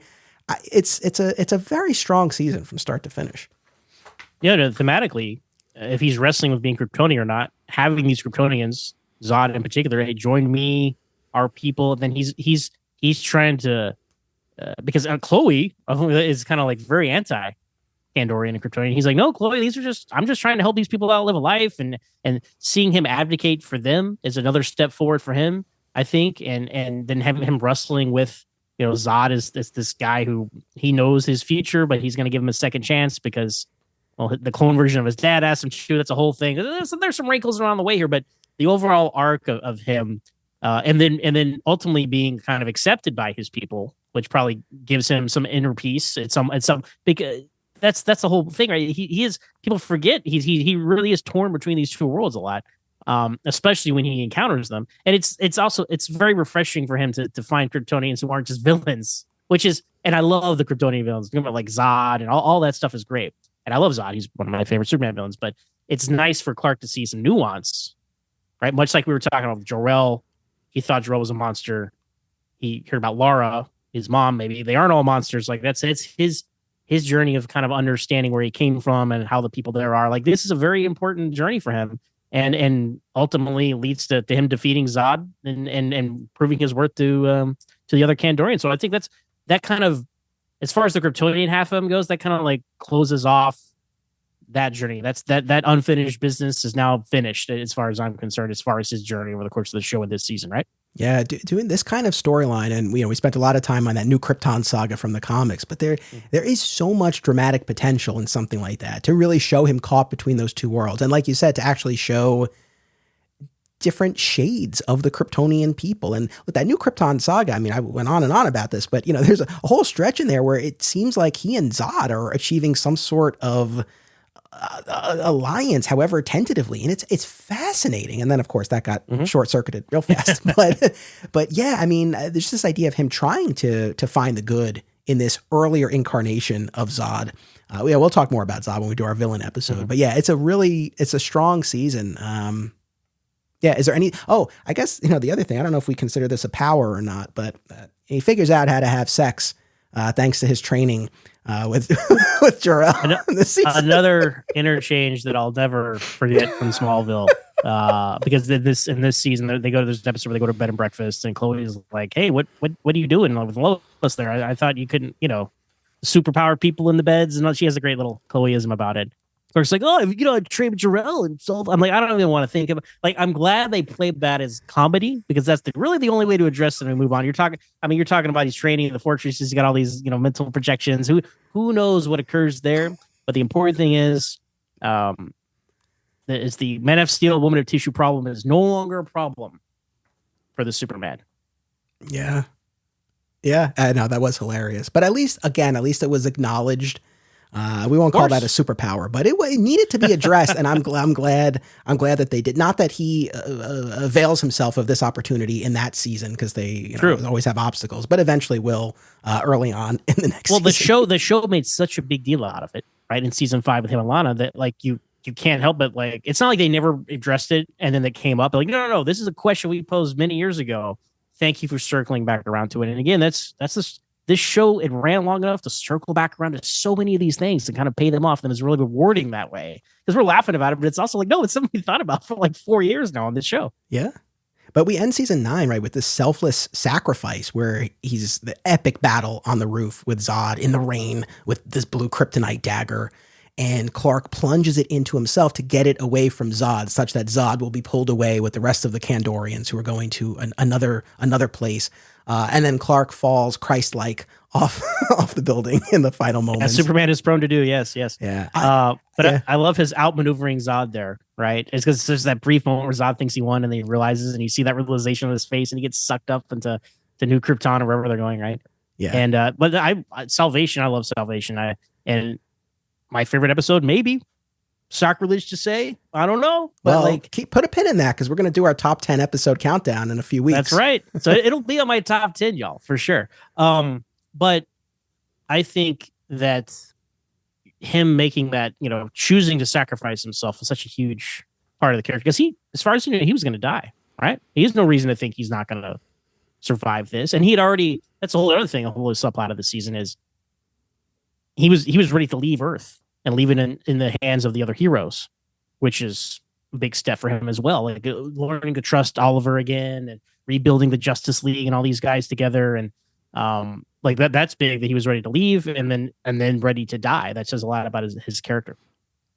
Yeah, absolutely. No, that final exchange between them about, this entire world, including the woman you love, will kneel before Zod. Oh, so good. You already destroyed one world. I won't let you destroy the other. Oh, it's great. Yeah, not to nitpick, and you haven't started releasing your season 10 episodes yet as of this recording, as I'm sure you'll talk about this, but it's like, how was he not dead after falling off the roof of a building with blue kryptonite? Yeah, that's a good point. But the other key piece, though, in that finale is that off screen, Martha does leave the costume for him. That's huge. That's huge. I mean, like we were just talking about earlier, like, oh yeah, he shows up at the fortress and Jor-El's like, here you go, son. But Martha made this. Now, what is it from? Blankets. My headcanon now is the kid from Warrior drew a little cartoon for Clark and gave it to him. And I assume Clark just gave that to his mom. Like, hey, mom, can you can you make this? And can you make the red blue thing? Can you make that like an S? Because that's my thing now. And I guess what she did. And the Superman Returns costume, Anthony, was there. I know. It was we didn't see what Superman Returns until the next season, but still, that's huge because now he can put this on to be Superman now, and he almost does at the start of season 10. But yeah, no, her leaving the costume for him like that is huge. It's as far as like what gives her the idea. She has seen him in that black garb, right? So the idea of maybe trying to take that as the basis, but inject some more elements and some more color into it could be that.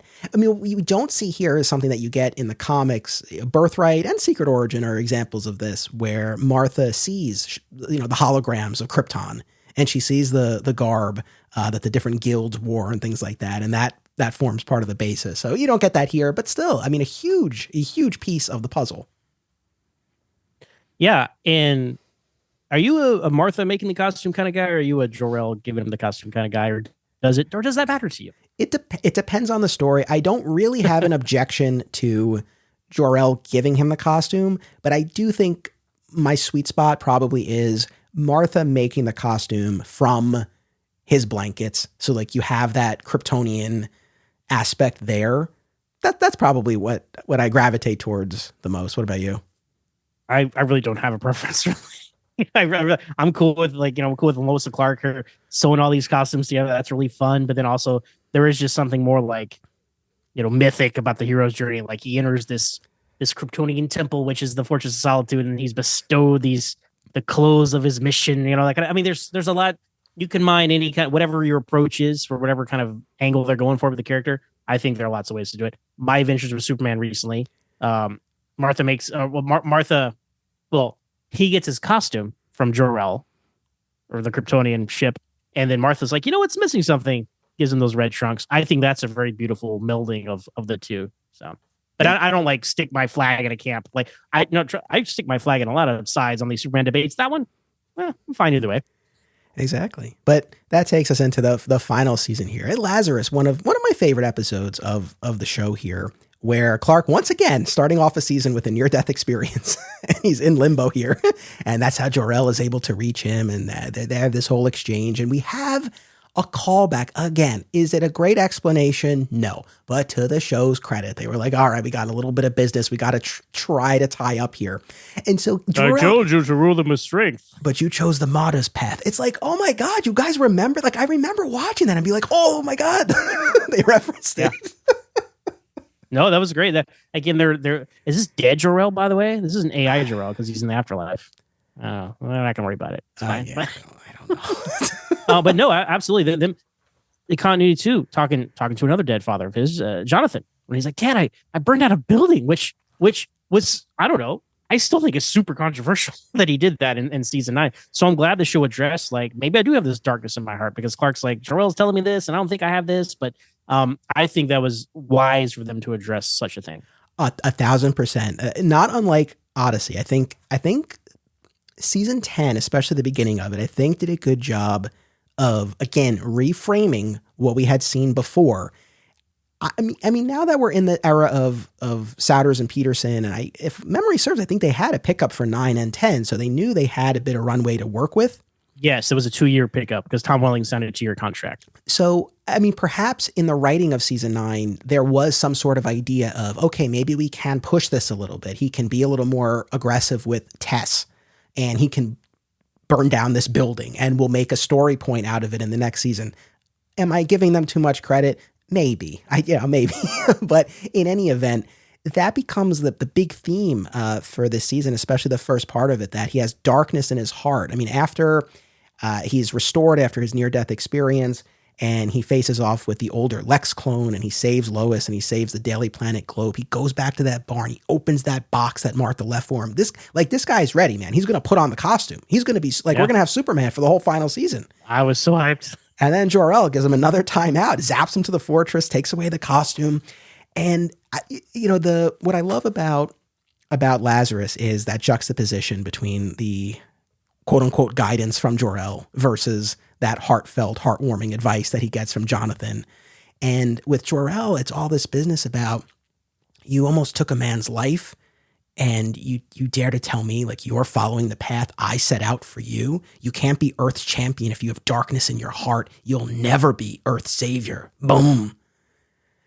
And it's a powerful moment. It's I always kind of poked a little fun at it because, as we know, for so much of the show, it's Clark beating up on himself and blaming himself. And the one goddamn time that he has a little bit of pride, Jor-El's like, pride, vanity, you almost took a man's life. This guy can't win. But it's an important moment to set up that journey to overcome the darkness in his heart, represented by the antagonist of the season, this force that is Darkseid, as the show, envisions him.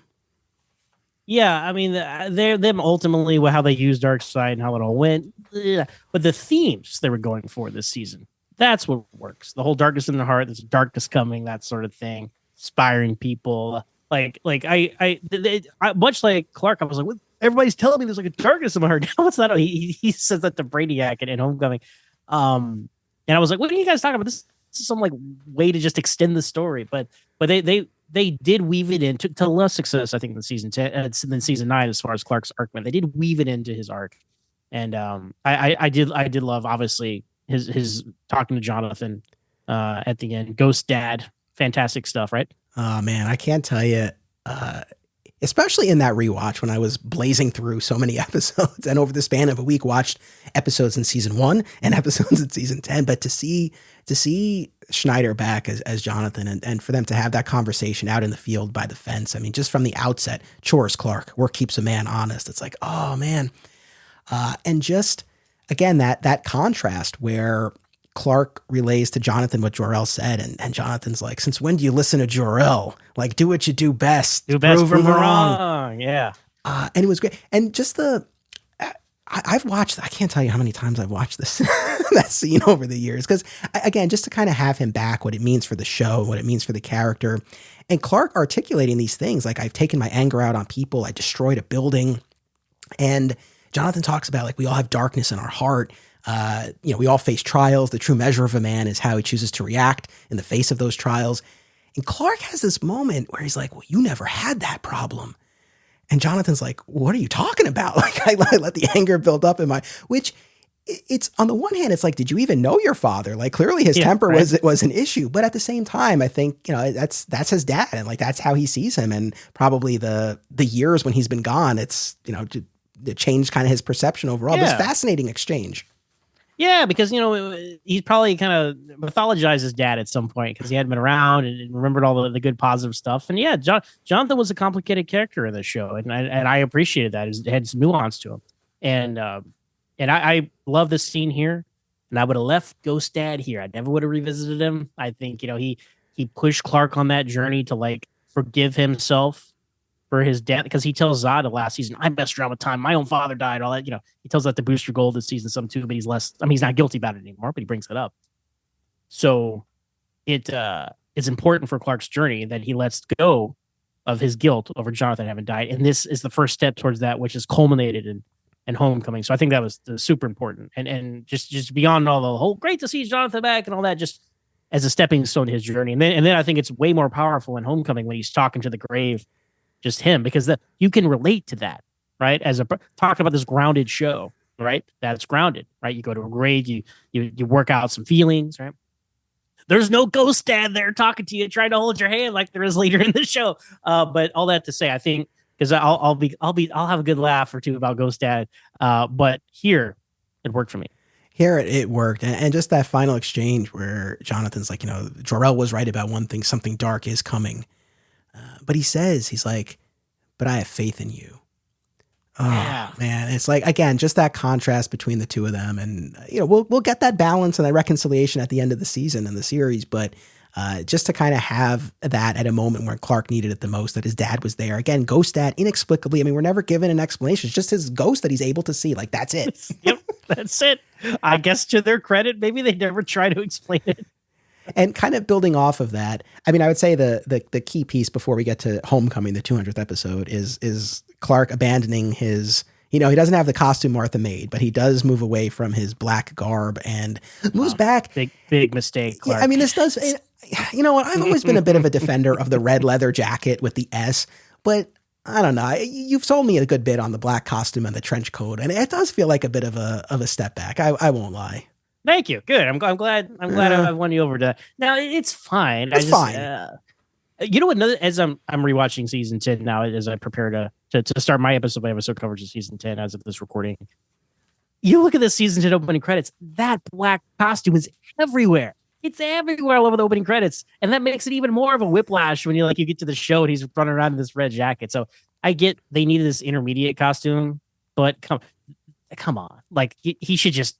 Mom, can you make the costume again? Because Jor-El took it away. That talking about, I will plant a flag in the sand about this costume thing now. I'm cool with Jor-El taking it away if he gave it to Clark, but bro, you had nothing to do with that. They missed a step there.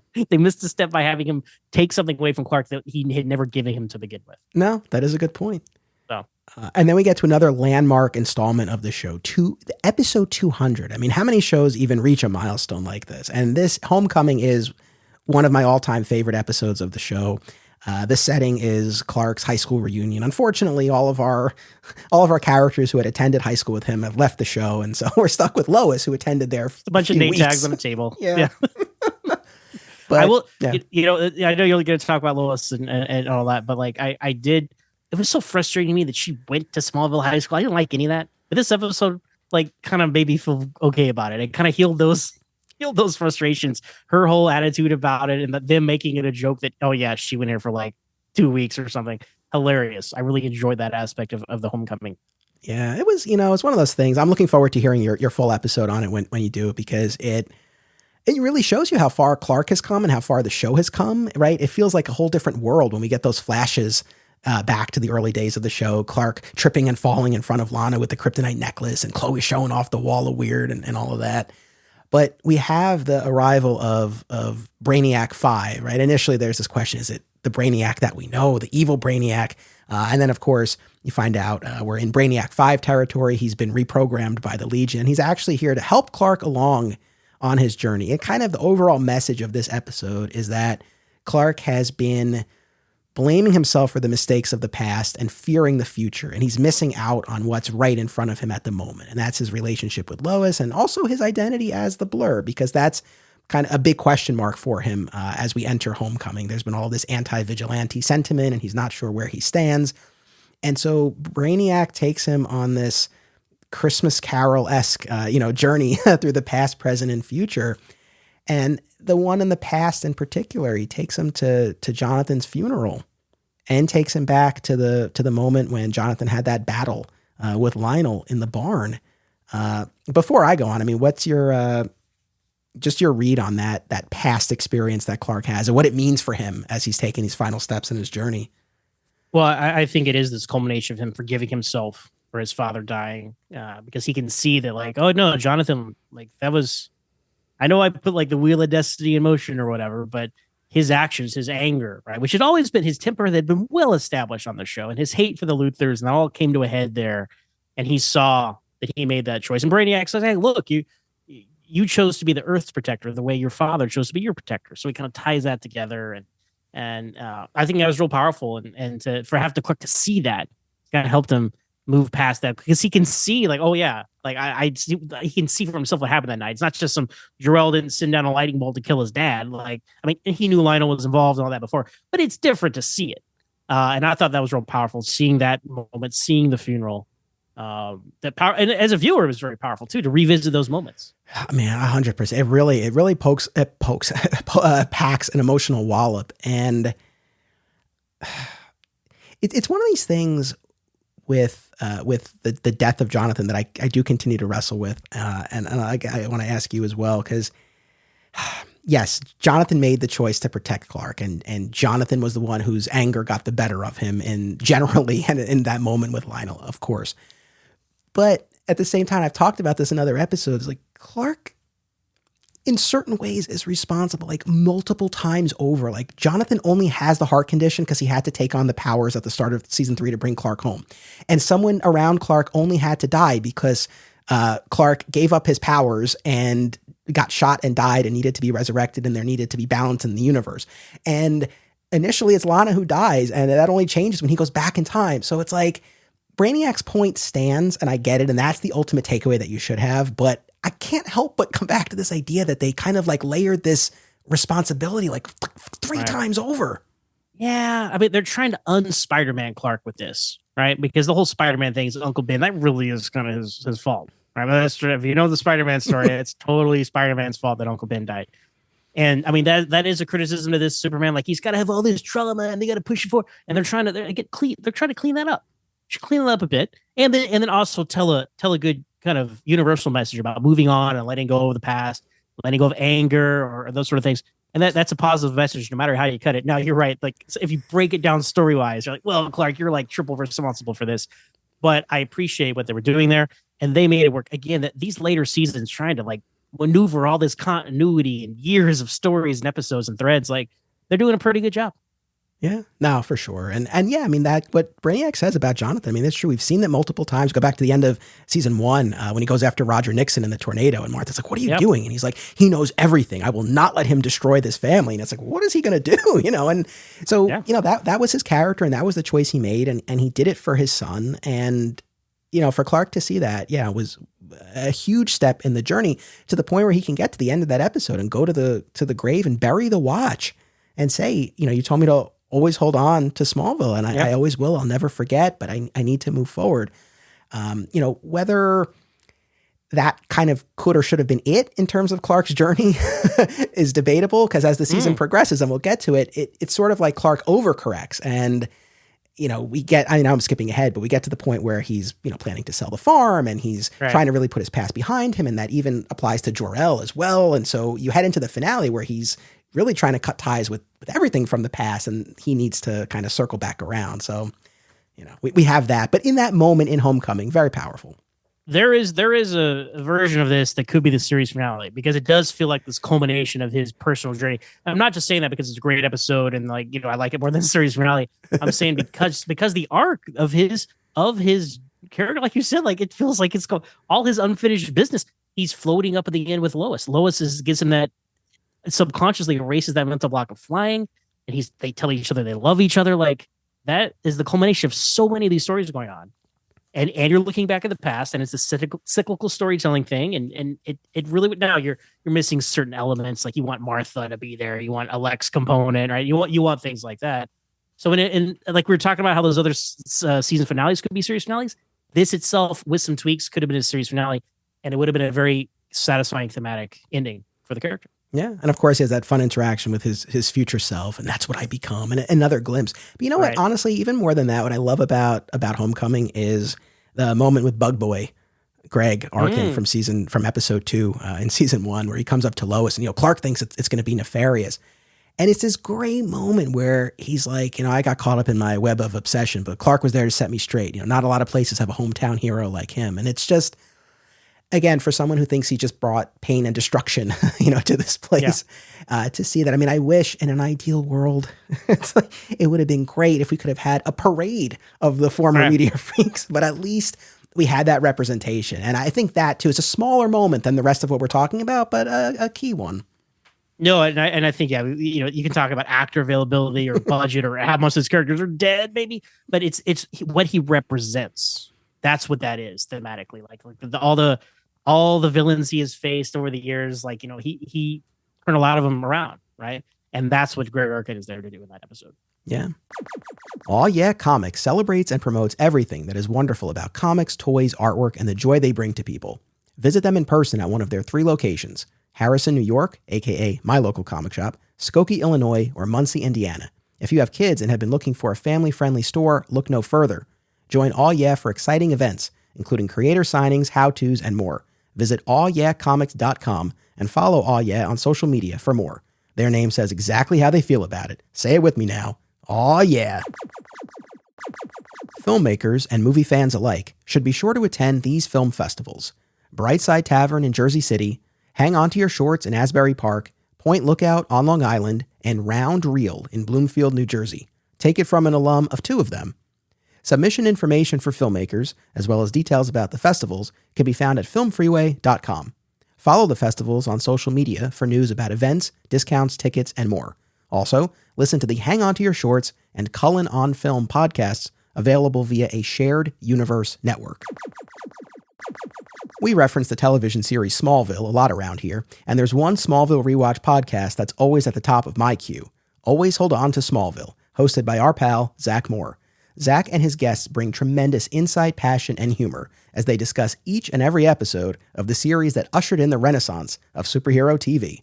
Listen to Always Hold On to Smallville wherever you get podcasts, and keep an eye out for the other shows under the Always Hold On to banner, including Arrow, DC's Legends of Tomorrow, Superman and Lois, and Star Wars. All right, so now as we barrel towards the series finale here and the culmination of Clark's journey, one key moment, more so than the entire episode, but one key moment that really stands out is in Abandon, when Clark sees that video message of Jor-El and Lara and actually sees them.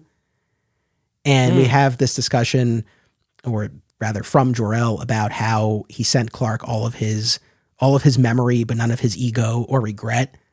And I feel like that too, going back to tidying up business, goes a long way towards accounting for, okay, this has been an AI program that Clark has been interacting with all these years, not the actual man. And as Jor-El and Lara are talking about how Clark was born of a great love and how, they sent Clark without all of, Jor-El's, the burdens of his failures or something to that effect. Like Clark, his vanity, which Jor-El is very against this season. Yes, I know.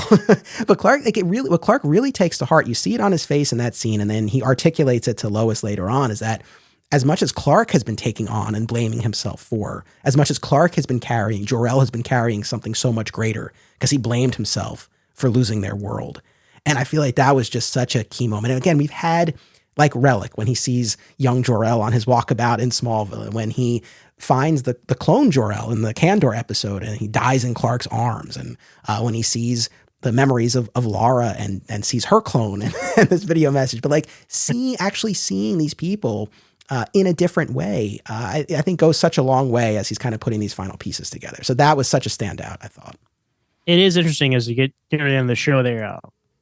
He's experiencing things that in traditional Superman tellings, like that's the one thing he experiences. Here's the message from your parents. Okay, check, right? But that comes after all this other stuff. And to your point, I think it helps recontextualize it for him, which is why that works and doesn't feel redundant. Because honestly, once you've met clones of your parents already, and you're talking to your computer dad already, what is this video message? Like, what is it? But they made it mean something, and that's what matters. Yeah, very much so.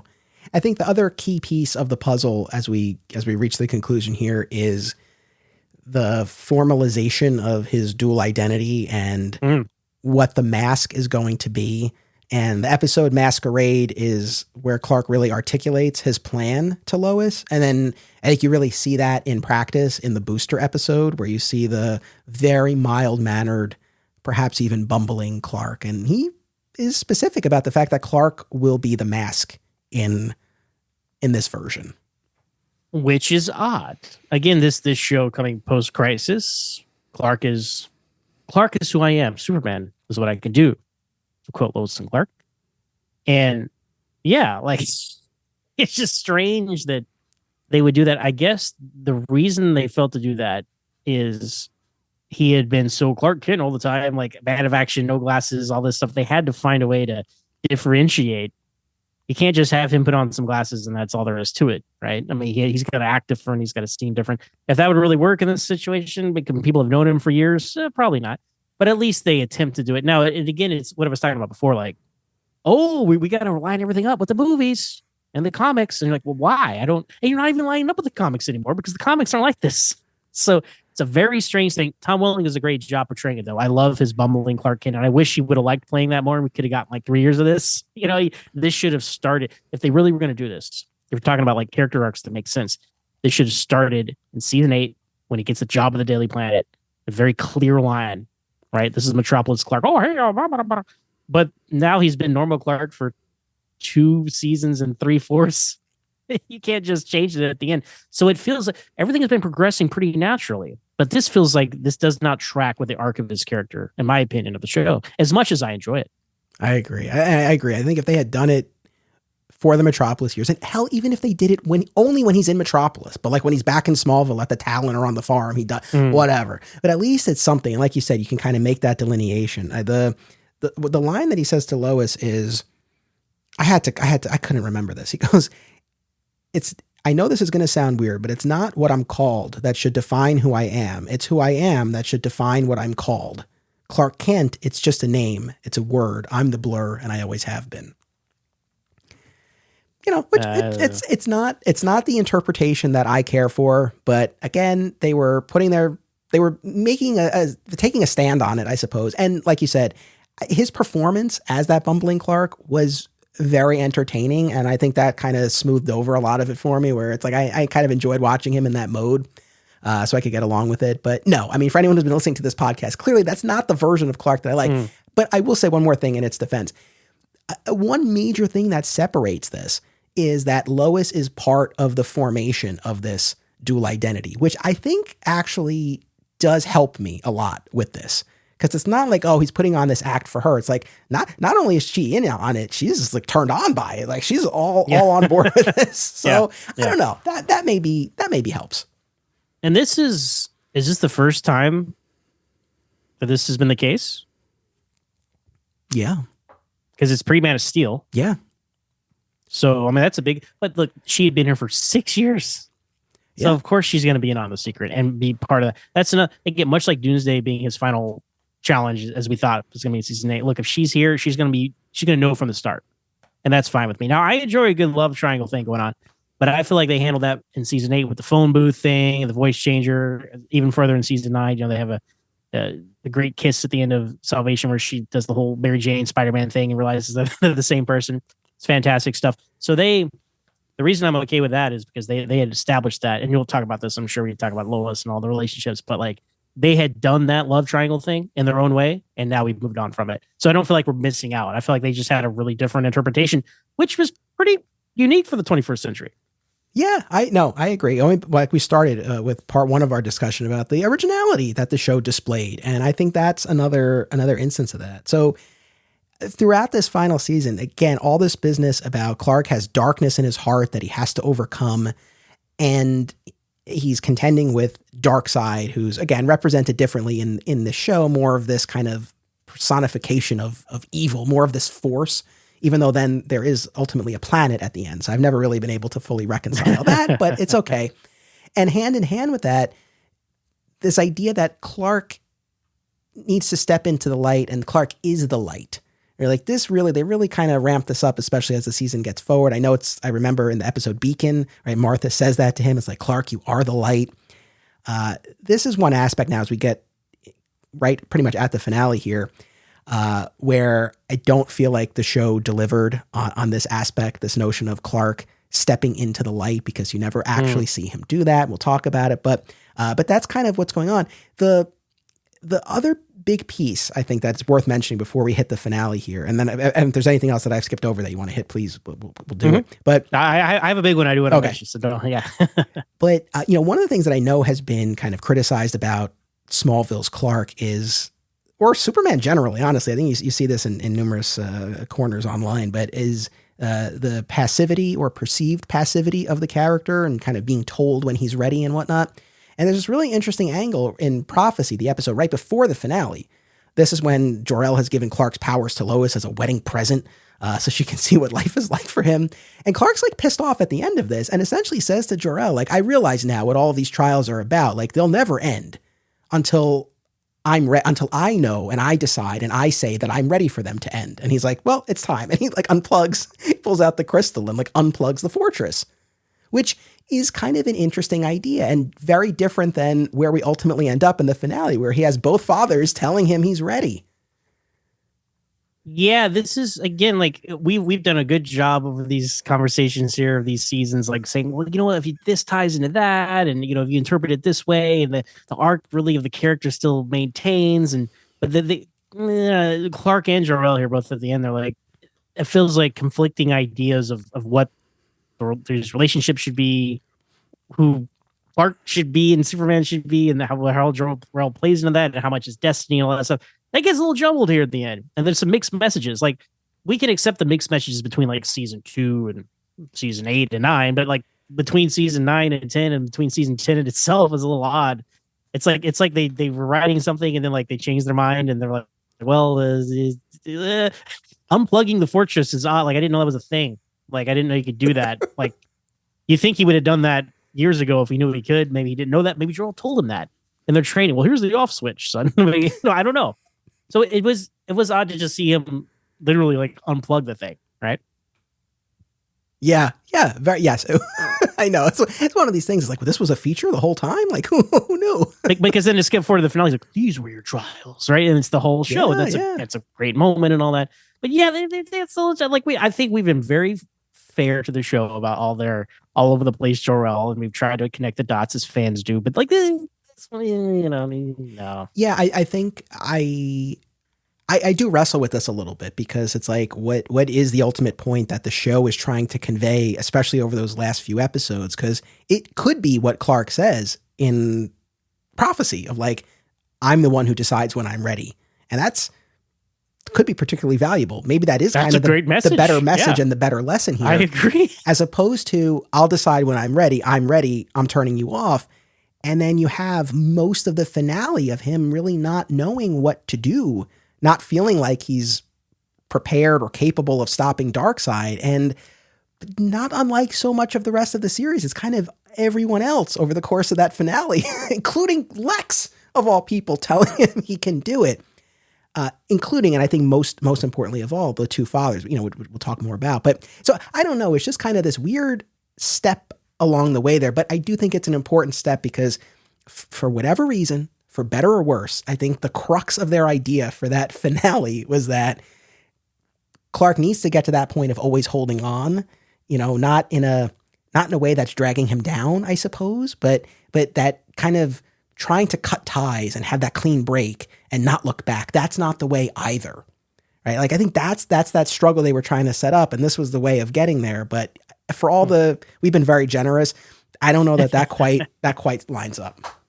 Yeah, and like I was saying with season 9, where they're like, you know what, this is a bad decision, so don't do this, right? Him selling the farm and all that stuff, bad decision. Like, Martha's like, hey, I didn't give this to you for you to just sell it. Like, this is what are you doing, man? So the show does engage with that, but I'm sure there were so many conflicting ideas and about how to wrap this thing up, and that's got to be a casualty of that. I think they're kind of like getting lost in the thread of, because I think that is the better message. Like, because life is a series of trials, and the trials do never end. You don't just like, okay, I've achieved, adulthood now, and things are great. Like they just continue to escalate to get more complicated as you get older. So, if hot take, maybe you just shouldn't have talked to Jor-El anymore after you unplug the fortress. I don't know. I know. What was the other thing you had before the finale? Well, I did want to mention the Earth 2 episodes. Clark Luthor, if we're talking about Darkness and Clark, that kind of shows you, I mean, we've seen Evil Clark before, but that kind of shows you that even though they're kind of standalone episodes in this greater Darkseid arc, that they do tie in thematically to like, oh, what if Clark were evil and that sort of thing. Introduces some great what ifs, of course, that we always speculate as fans. I mean, it's great to see John Glover and John Schneider back and stuff like that, and Clark seeing like he just experiencing, oh my god, if I was raised like Lex was, how it would be, or my dad isn't dead here, right? And one of the most powerful scenes of the show, a season I watched many times, is when he's saying goodbye to Earth to Jonathan, and he's telling Jonathan like on his Earth, you found me in that field, not Lionel Luthor, and you didn't have a destiny to save the world, and you didn't have powers, but you were my hero. And I'm like, oh man, like, get you in the field. Still does. It gets you in the fields, man. Any father, son, father figure, son, grandfather, adoptive father, any kind of situation like that, you can connect to that, right? And I certainly did, and I just thought that was such a powerful scene, and then it's even more powerful that like he's like, well, goodbye, son, and he's about to give him a hug, and Clark gets ripped away. It's like, oh no, and Clark's like, he was right there. Okay? And then I was thinking, is he gonna like take him back to his Earth or something? I'm glad they didn't do that. That would have been a step too far. Very odd. Like, he belonged in that place. But Clark, it gives him the hope because he had lost his relationship with Martha, had fallen apart. He's like, find Martha. That's where your home is. And at the end of the episode, he goes to her apartment, and you know that it's going to be all right for them. And he has left that good. He has left Jonathan in a better place because he was a wreck. I mean, he was an awful place. And he was able to do that for even though it wasn't really his father, it kind of was. And you can just imagine what he would think in that situation. That's just a powerful episode and moment and all that. And all that Earth 2 stuff does play into the greater theme of the show, but especially those moments with him and Earth 2 Jonathan were so powerful. Again, playing into the whole fathers and sons theme, family theme of this entire series. Yeah, no, well said. I'm glad you brought those up. And I will be rewatching those because that'll factor in. We talk about like Ultraman, like that idea of the alt Clark. But as we enter the finale here, to the show's credit, I think one thing I do like we were saying, had the show ended after season 9 or season 8, it would have been this big battle with Doomsday. And I don't know, maybe they would have spun it in terms of, oh, he's afraid, he has to overcome his fear. But still, I feel like it would have been, I could be wrong, but I feel like, it would have been played as primarily this physical challenge. And I do like that in the finale of Smallville, that 2-part finale, as the apocalypse planet is approaching Earth, and Clark is at this point where he's unplugged the fortress. He's not talking to Jor-El. He's selling the farm. He's no longer seeing Ghost Jonathan. Like you were saying before, like he's at the grave. Jonathan is there. He's putting his hand on Clark's hand. Clark can't see or hear him. So again, he's really tried to cut ties. But over the course of that finale, it's like the way he wins is by becoming Superman. Like that's the final challenge. Like that's what ultimately wins the day. Like he seizes his destiny. He becomes Superman. It's not about, it's the quote unquote battle. He flies through Lionel possessed by Darkseid and he pushes the planet. Like, but that's not what it's about. Like him accepting himself and reconciling both sides. Like that's ultimately the final test, which might leave something to be desired in certain respects. I don't deny, but I do like it overall. Man, you saying that makes me feel better about it because I've always felt like, well, that was kind of disappointing, but it's not, it shouldn't be about like, he's stronger and he beat this guy up. Like that shouldn't be like why Superman wins. And of course there is an element to that, of course, but it should be, his higher aspiration, his character and his moral core, his cleverness, his heroics go beyond just his strength and all that sorts of things. So that is a very valid point. And that has made me feel a little better about the series finale because he because like, way back, when we first started the conversation, we were talking about how relatable Clark is. And like, this flight thing is like, it's something he should be able to do, but he can't for whatever reason. And everybody can relate to that. There's always something that you right or wrong, there's something you feel like you should be able to do and you can't, right? I mean, whatever that may be. And him overcoming that and then becoming his full self, if you will, right? That's the end of the character. That's the missing piece to his character arc. And I as far as the character arc goes, that tracks and it is satisfying. It is. I mean, the moments of that finale, because I think I won't speak for you, but I know for myself, a lot of times I think about the finale, I get frustrated that Tom Welling never actually donned the physical costume, that we saw Superman via CGI. The Lex you can speak for me. I agree with all that. I know, but the Lex mind wipe, which we'll talk about, there are aspects of it that I found endlessly frustrating and disappointing and anticlimactic as someone who followed it for 10 years. But overall, that is outweighed by the moments that I do want to focus on more here, which are the guidance scene in the barn at the end of part 1 of the finale with Ghost Jonathan and with Martha.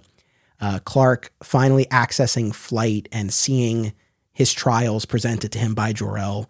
And then that big scene in the fortress with Jor-El articulating all of these things we've been talking about, and Jonathan handing him the costume with the iconic line that has become the name of your show and your tagline, and this rallying cry for all of us as fans, like those, and the Lex scene, of course. But like those are the aspects of the finale that I think truly work and that I gravitate towards the most, and that I remind myself of when I'm like, why wasn't he in the costume?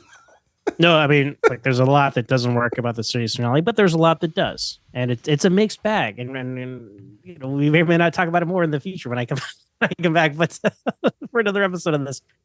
But you mentioned Lex, and I think we talked about the pillars of the show and Clark's journey and his relationships. His parents, we've talked very much about Jonathan, Martha as well as obviously a huge part of that. Lana.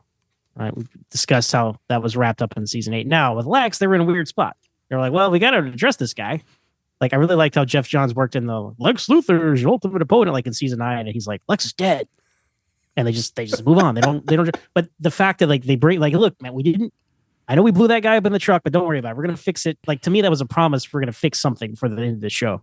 And thank God Rosenbaum came back because you cannot end the show without these two guys together. You go, what would you get? Like Lazarus, there's a clone that was fun and all, but that's not it, man. Or that they did the young clone and they were like, well, now we're going to turn him into Superboy. It was the whole thing, right?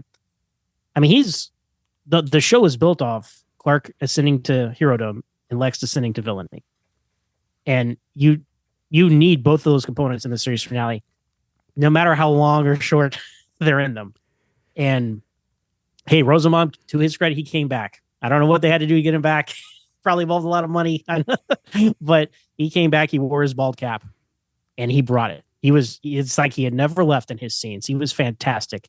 And that scene with them in the destroyed Luthor mansion is one of my favorite scenes of the show.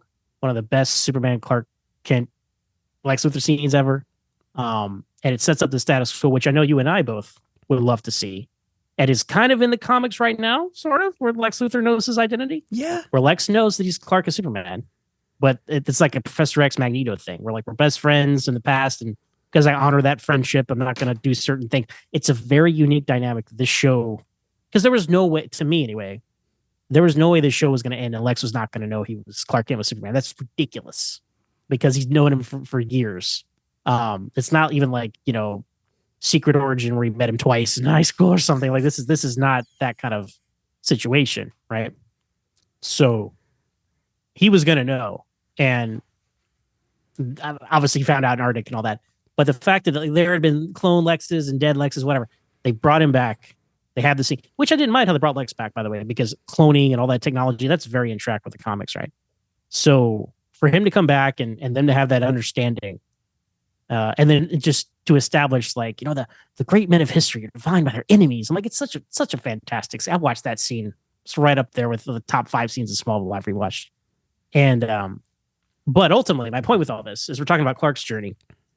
And for his journey to really, unfinished business with all these characters, all these plot lines, Lex was a huge unfinished business for him. But for him at the very end, he says, I'm sorry I couldn't save you, Lex.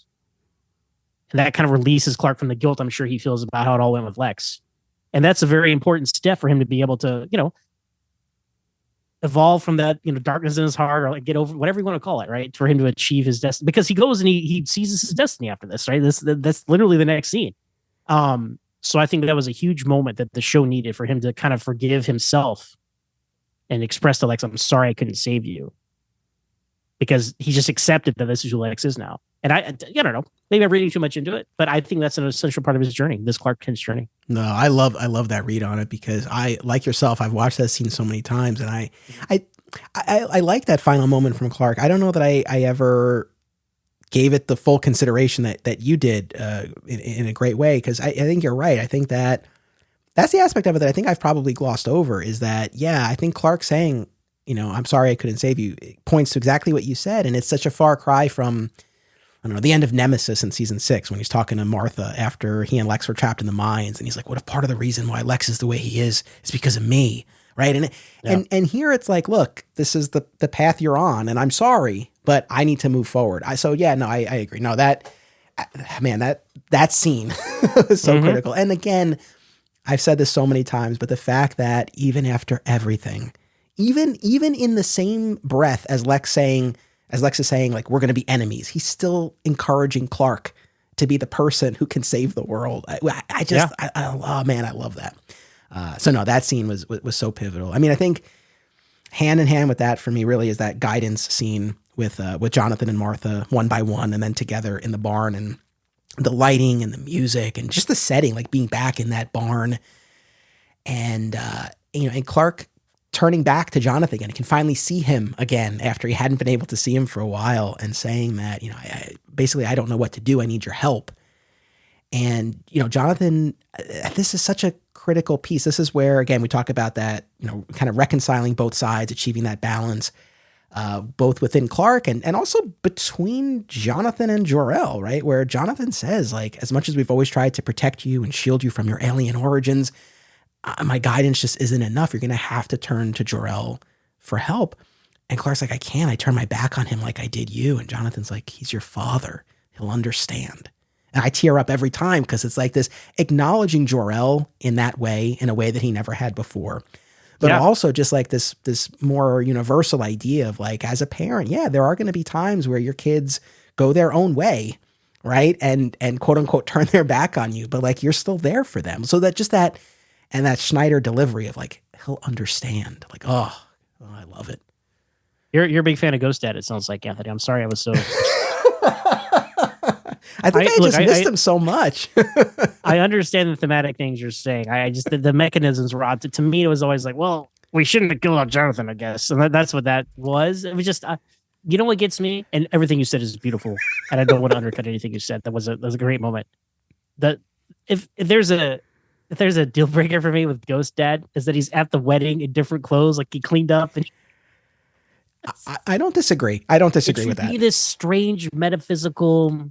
In Lazarus, he had just come back from the dead. Maybe there's some crossover there. And then in Void, he sees him in the afterlife. Like, I'm fine with that. Near-death experience encounters. And who's to say if that's your mind creating it? Is that really him? I don't know. This dude is having conversations in places, hugging people. I don't know. It's a step too far. But you've been able to suspend your disbelief, and I applaud you for that. Well, wait. I mean, do you remember at the time? I'm sure you do. Like all the because we saw photos of Jonathan at the wedding before the episode. Well, that was my point earlier. We thought, did he take Earth 2 Jonathan back to Earth 1? I know. I remember. We all thought. Going back to Krypton site, like I remember all that speculation. Like, how are they going to explain this? They don't. She's just a ghost. Don't explain it. I mean, you know what? In fairness to you, though, it's like what they could have done, and the mechanism was right there. He could have seen Jonathan at the beginning of Lazarus when he was having that near-death experience. It is more impactful at the end after what Jor-El has said to him, smacking him down like that. But they still could have done something like that when he was in limbo. It would have been natural. Similarly here, but I don't know. I think it is important that Jonathan on his own pushes Clark back towards Jor-El. I do think that's important because what I was going to say is they could have done something where Jor-El shows Clark Jonathan, like Jor-El somehow manifests John. He could do anything. So he could I think that wouldn't have worked as well, but like they could have done something like that would have accounted for it more than what they did, as opposed to he's just there. Listen, the best moments in fiction, I think, where logic and emotion are in sync, right? But emotion always outweighs logic. So if the emotion of the story can be achieved by just brushing aside some logic sometimes, you got to accept it. And I agree with everything you're saying about this. Because again, what I've been saying this whole time, the story is about the Kents and the family, the Luthers and the family. And you need that at the end. So Jonathan Kent, no matter the form, had to be part of the series finale, as did Lex Luthor, thank God. Yeah. But, for Jonathan to, again, acknowledge Jor-El in that way. And then before we get to that big scene in the fortress, the trials scene. Yeah. Which again, talk about moments you've watched over and over. But when Darkseid Lionel, pushes Clark and he's flying through the air in the barn, and then all of a sudden he stops himself, right? And then we enter this nether realm of Jor-El's that we've seen before. It's that same place he's inside the cave or whatever. Like that's the same pocket dimension. Yeah, it has to be, right? Even though Clark unplugged the fortress, Jor-El's will was able to transcend that. Yeah. That was a trial. That was a trial. That was the trial to turn off the fortress. I don't know. Jor-El is part of the key. That's the only explanation. And so that's fine. Because he was going to get the Tom Sawyer book and all that to go to the fortress that's why he went back to the barn, because Lex was like, we both know who can, right? He's gonna go save the day. So that was a way to, a lot of series finales do this with show clips of the previous, the whole show, right? To kind of remind you of the journey. And that's all well and good. I appreciate that they kind of incorporated it somehow into the story with in the crystal projections of the fortress and all that. What is it? I don't know. I don't care. Again, right? The emotion outweighing the logic.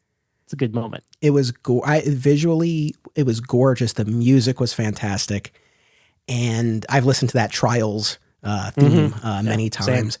But just the fact that Jor-El provides Clark this opportunity to see all the good that he's done, all these saves that he's performed, everything that he's accomplished. And like you said, and to the show's credit, it would have been easy to just sort of have these flashes, play like traditional clips, but they don't do that. Like you said, they're projected on the crystals. And it's this gorgeous effect.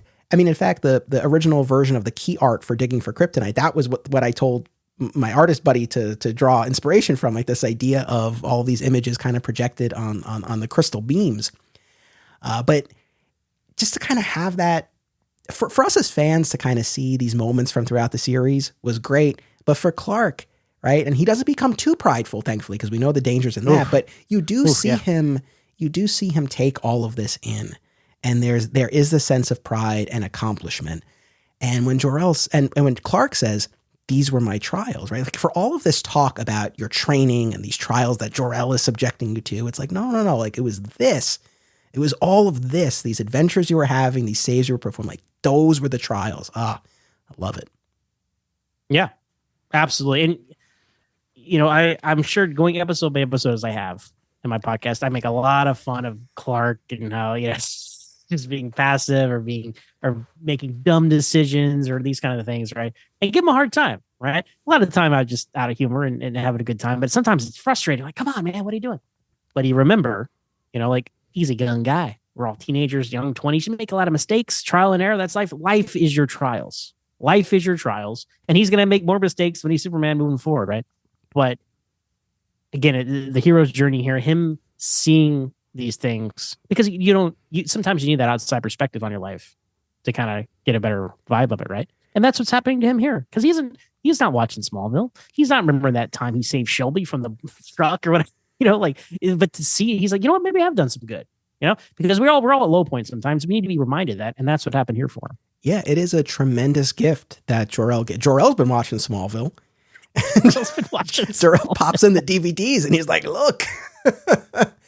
But it's a tremendous gift that he gives his son, and the fact that that's part of his unlocking this flight. And Jor-El says, you've always had the power within you, my son. And we're back in the barn. He flies through Darkseid, dissipates. And we have this big scene at the fortress here where Jor-El finally says all of the things that Clark and the audience have been longing for. We've been down a long road, Kal-El, one paved with difficult trials. Those trials are behind you now. Any father can only hope that he is one day humbled by the feats of his son. But it is your soul, Kal-El, of which I am most proud. And as the costume rises, we get that iconic line that we've been quoting here. I ask you to remember one thing. Your abilities may be of my blood, but it is your time in Smallville with Jonathan and Martha Kent and all the people there that made you a hero, Kal-El. I mean, as far as presenting Clark with the costume, what a way to do it, right? I mean, we haven't really seen that moment in such a way before. I mean, Christopher Reeve, he just flies out with it, after his 12 years of training, and I guess Russell Crowe's like, here you go, put this on to Henry Cavill, but it's not this moment like it should be. And to me, that's why I'm like, yeah, I mean, Martha making it's cool, but also like, this is cool. And actually, I guess Smallville kind of does find that middle ground, because like Jor-El takes it from Martha, which again, I don't agree with, but then he kind of like, it's kind of like Jor-El making him and giving him the costume this way. So middle ground. They kind of had their cake and eat it too, because Martha makes it, Jor-El presents it to him, and then in a moment, Jonathan actually hands it to him. So they all have always sold out of Smallville, Anthony. I know. Did you know in that moment the significance that line would have for you as a fan? No idea. And a podcaster? Changed the course of my life. It's a great moment. I mean, my understanding, I think that was Schneider's suggestion, right? Like he wasn't originally meant to be in that scene, correct? Oh, I don't know about that. I need to do my research for the series finale. Don't hold me to that, you or audience, but that was, I feel like I came across that in some interview that was his suggestion. But either way, I think that to me is that brings it home to have, again, these two fathers here acknowledging each other and giving their son like this final encouragement in his journey here. Well, it's about balance. Like we were saying, it's about the balance, and we all have that balance we got to find in our lives. And Clark has found this balance with these two very disparate parts of him, right? And parts that had been at war with each other over the course of the series. So that shows just character evolution for them too, even though they're both dead.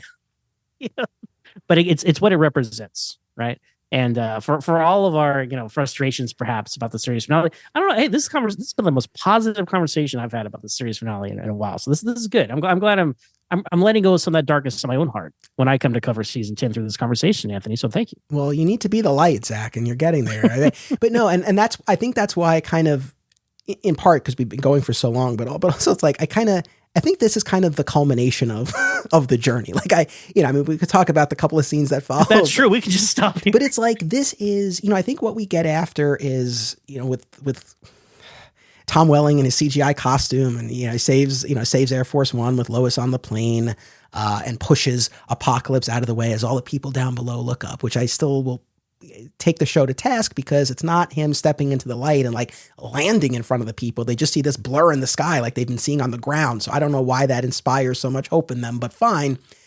But that moment in the fortress when Jonathan hands him the costume, always hold on to Smallville, and then he's gone. That moment when he soars through the fortress, I mean, that to me so represents the culmination of that journey. And then, yes, we see him performing his saves in CGI form. And then the last real substantial moment of the series is this 7-year flash forward. Yeah, we talked about the flash forward, didn't we? Like, no matter when the show ended, I feel like they were going to do it, which is, I get when the show ends in season 5 or even 7. Okay, we got to flash forward 10 years, but it's like, dude, we are 10 years in the future already. So I guess it was a little unexpected, but I guess not so much, because I mean, unexpected when he got to the end of when he got to the finale, but the finale starts out with Chloe reading the Superman comic to her son. And we're not even going to talk about how that fits in at all, because that's immaterial to this conversation. It's just kind of funny that there's a comic book that basically tells Clark's life story, and it's available to the public for only $2.99. DC Comics holding the line, Anthony. Holding the line at $2.99. Good times. But it's 7 years earlier, right? And so we episode ends, and we wrap back around on that bookend, and we get the Superman status quo, don't we? Full on. It's Clark in this loving relationship with Lois, and obviously that was such a key piece in his journey of being able to share his life with her, share his secret, have her in on all of this. And they're just full on at the Daily Planet. We don't see Perry White, but we do hear him barking from behind the door. Couldn't afford to have Michael McKean in person, but we hear his voice. Had his voice. Hey, I give him credit for that, right? And Aaron Ashmore back as the one true Jimmy Olsen. I mean, I feel like the only story reason to jump ahead 7 years really is so that you can have young Jimmy Olsen grown up into Aaron Ashmore, and also to have that little blurb about Lex becoming president. Like, that's about it. Yeah, that's the other one. But they did the math wrong, because 2018 is not a presidential election year. Maybe on Earth 167, we don't know. But also, like, I guess they were like, wouldn't it be cool if Chloe was reading this to her son? Okay, well, how old does the son need to be? I don't know, like 5.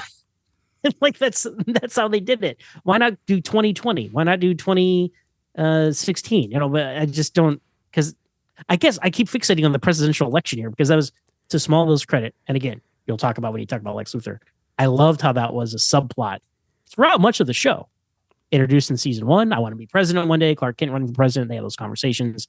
Obviously, in these alternate futures and stuff, he's a president. He's running for state senate, obviously. So, like, that was baked into the character. That wasn't some random thing they threw in because, hey, remember when Lex was president in the comic books? Like, you feel like they could, in a lesser show, that's what that would have represented. But no, that represented, like, yeah, this is our Lex Luthor. He is going to be president. Super cool. But so I guess to me, that's reason enough to flash forward, because you want to see that become reality. I didn't think about the Aaron Ashmore thing. I guess maybe they figured they owed him one for doing his character so dirty. Yeah, I really think that had a lot to do with it. So it's fine. It's not the hill I'm going to die on, but I just, to your point, I just feel like you guys went 10 years. Like, you don't need the flash forward. It's like, what's like a hat on a hat? It's like, what are you doing? Like, the guy's Superman. I mean, other than other than seeing aged up Jimmy and the thing about Lex being president, it's like that could have just been a week later and it wouldn't have made any difference. Well, did they want to go further than where we had ever seen before? Because in Homecoming, he does go to the future, and it's 2017. So they thought, oh, well, we got to go a little further than that, just because you want to leave at the last possible moment with the characters, perhaps. Lots of factors, maybe, but it, like, a hat on a hat is perfect. You're just doing a little too much with that, because we've been here 10 years, and now we're telling me this is 17 years. after we started the show. It was crazy to me. I don't even remember what episode it was in my podcast coverage, but I was in the middle of some season and I'm like, oh, hey, by the way, this is the day that Lex got elected president or something. I don't know when. But ultimately, was it satisfying? And like, you play John Williams' theme, you see Clark Kent rip it open his shirt, I'm going to get fired up. So, yes. But also, we'd kind of seen and heard all that stuff before on the show. So it wasn't, and that's why your point about like the thematic end of the show is when him taking the costume and flying out of the fortress. I mean, yeah, that's it. Everything else after that feels kind of like not as climactic. And that's kind of where we end it. And it's a great moment. And I've rewatched that scene hundreds of times. Right. But I'm like, well, I've seen him do all that. We've seen all this before. Right. Yeah. That's the thing. And I guess I've always felt that to one degree or another, but as we're talking through it, like, it's really kind of crystallizing of, there is something a little off about, I think, everything that happens after that. And I don't know, but maybe this feeds into like what Tom Welling has always said about like, and why he want to put on the costume. It's like, that's beyond this journey that we've been on with his version of the character. You can't go with him. He might have been onto something. We can't go on that journey with him. Yeah. He's out there though. You know, I mean, I always thought that was BS. Yes. But you know what? He still says that today. And I'm like, he believes it. I know. And I'm starting to believe it too. I know. I am too. He's right all along. Like you said, to end on the shirt rip, it's an iconic moment. At the time, I was really like torqued up over the CGI costume. So I was, not really the happiest camper in that final moment, but now going back, rewatching it, it's that I can't begrudge them ending on the shirt rip. Hot take. I wouldn't have done the John Williams score. I loved the theme that was unique to, look, this is the same conversation we've had about like, is it Superman the movie music, or is it just the Superman theme generally? But I love the hero theme that they had for Clark on this show. I would have liked for them to end on music that was particular to him, but I get it. I hear you there. My comment is they should have morphed the Blur theme into the John Williams Superman theme, like I mean, it's that simple, right? Because Smallville had used it before. I mean, Mark Snow had reorchestrated the themes for Rosetta and then Exodus, and then never again it was heard. But then, because to me, the thing that kind of takes away from it is they literally just put in the CD from the soundtrack of Superman the movie and press play, and I was like, oh, well, that doesn't really meld and mesh with what we're doing here. So I hear you there. And there would have been an organic transition from Smallville to the Superman of, pop culture mythology, which is kind of the problem with the series finale itself, because they go from the Clark that we've seen for 10 years to like, oh my gosh, Miss Lane. I'm like, well, that was never you, bro. But it didn't just show up here. It showed up at the end of season 10. But again, that need to go to the Superman status quo kind of undercut some of the stuff they were doing with the show and the character arc of Clark a little bit. And that shows in all these aspects of like the music. Like, I think it's a perfect example there. So, but we come to terms with it. And because Tom Welling is so good at it, we're like, okay. But man, my biggest takeaway from this conversation is Tom Welling was right the whole time. We can't go on that journey with them, Anthony. We can't see him as Superman. I know. I've always kind of held that against him over all these years, but now I'm kind of like, yeah, maybe he's right. But the piece that I made with the Smallville finale, and I made this piece really, honestly, a really long time ago, was that to me, it felt like a representation, a microcosm of the entire series. There were some frustrating moments that either baffled or annoyed me, but there was so much that resonated and that I loved, and moments that I continue to think about and go back to and watch. And I think that, look, CGI business, that's in terms of how it was presented, but still, it's like he becomes Superman. And I think for the most part, especially in that scene with his fathers embracing both sides of himself, we get there. Yeah. And that was Clark's journey. Man, I can't thank you enough. This was not originally intended to be multiple episodes as part of this event. I'll pull back the curtain. We might have even recorded this over a couple of sessions. You have been beyond generous with your time. The scary, crazy thing is, it's like, I know you and I could go on even more about this. And yeah, I appreciate your time. I appreciate your insight. I appreciate honestly, like having someone to talk to about the show. I mean, you do your show every week and all that, but like, it's only so often that I like talk Smallville and like this, and to talk to someone who had, like we talked about, like the same experience of watching it every week.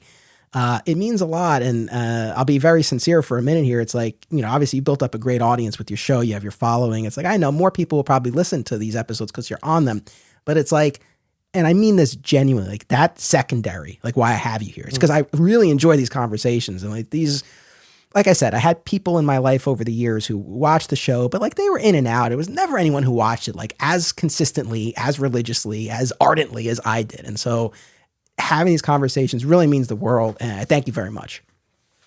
Oh, no, I appreciate that, man. And, it's funny. It took us a long time to even kind of interact and connect, through podcasting. I'm glad we finally did, because we became fast friends, and here we are. And I always enjoy you coming on here. And much like you, our origin stories, as we talked about, are very similar, very similar. And that's a unique, and I love talking to people with a different path to Smallville or path to Superman. That's great thing about having rotating guests. You do the same thing on your show, but like to have somebody who's like, oh, you're kind of the same, you can relate to those journeys, those feelings, those inspirations and frustrations and all that sort of thing. And it's fun to kind of bounce off each other and talk about the stuff and where we were then and where we are now with it. And yeah, no, I love it as well. And happy to be on whenever I get the call. And yeah, this was a fun one. And one journey has ended and a new journey is about to begin, Anthony.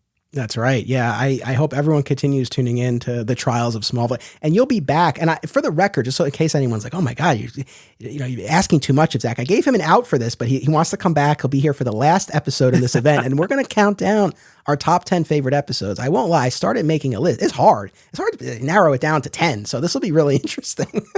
No, I'm really honored to be here at the beginning, and then you're going to come back to close it off. And yes, even though I do talk about Smallville all the time on my podcast, this is a different gear. I go micro with my discussions, and this is macro. So this is a whole nother type of conversation. It's so much fun to have. So yeah, I'm looking forward to coming back, and I'm really looking forward to hearing the rest of your Smallville series, obviously, and hear you and your guests break it all down. Thanks. No, it should be a lot of fun. So I encourage everyone to check out Always Hold On to Smallville and the rest of the shows, and Always Hold On to Family. Anything in particular you want to shout out?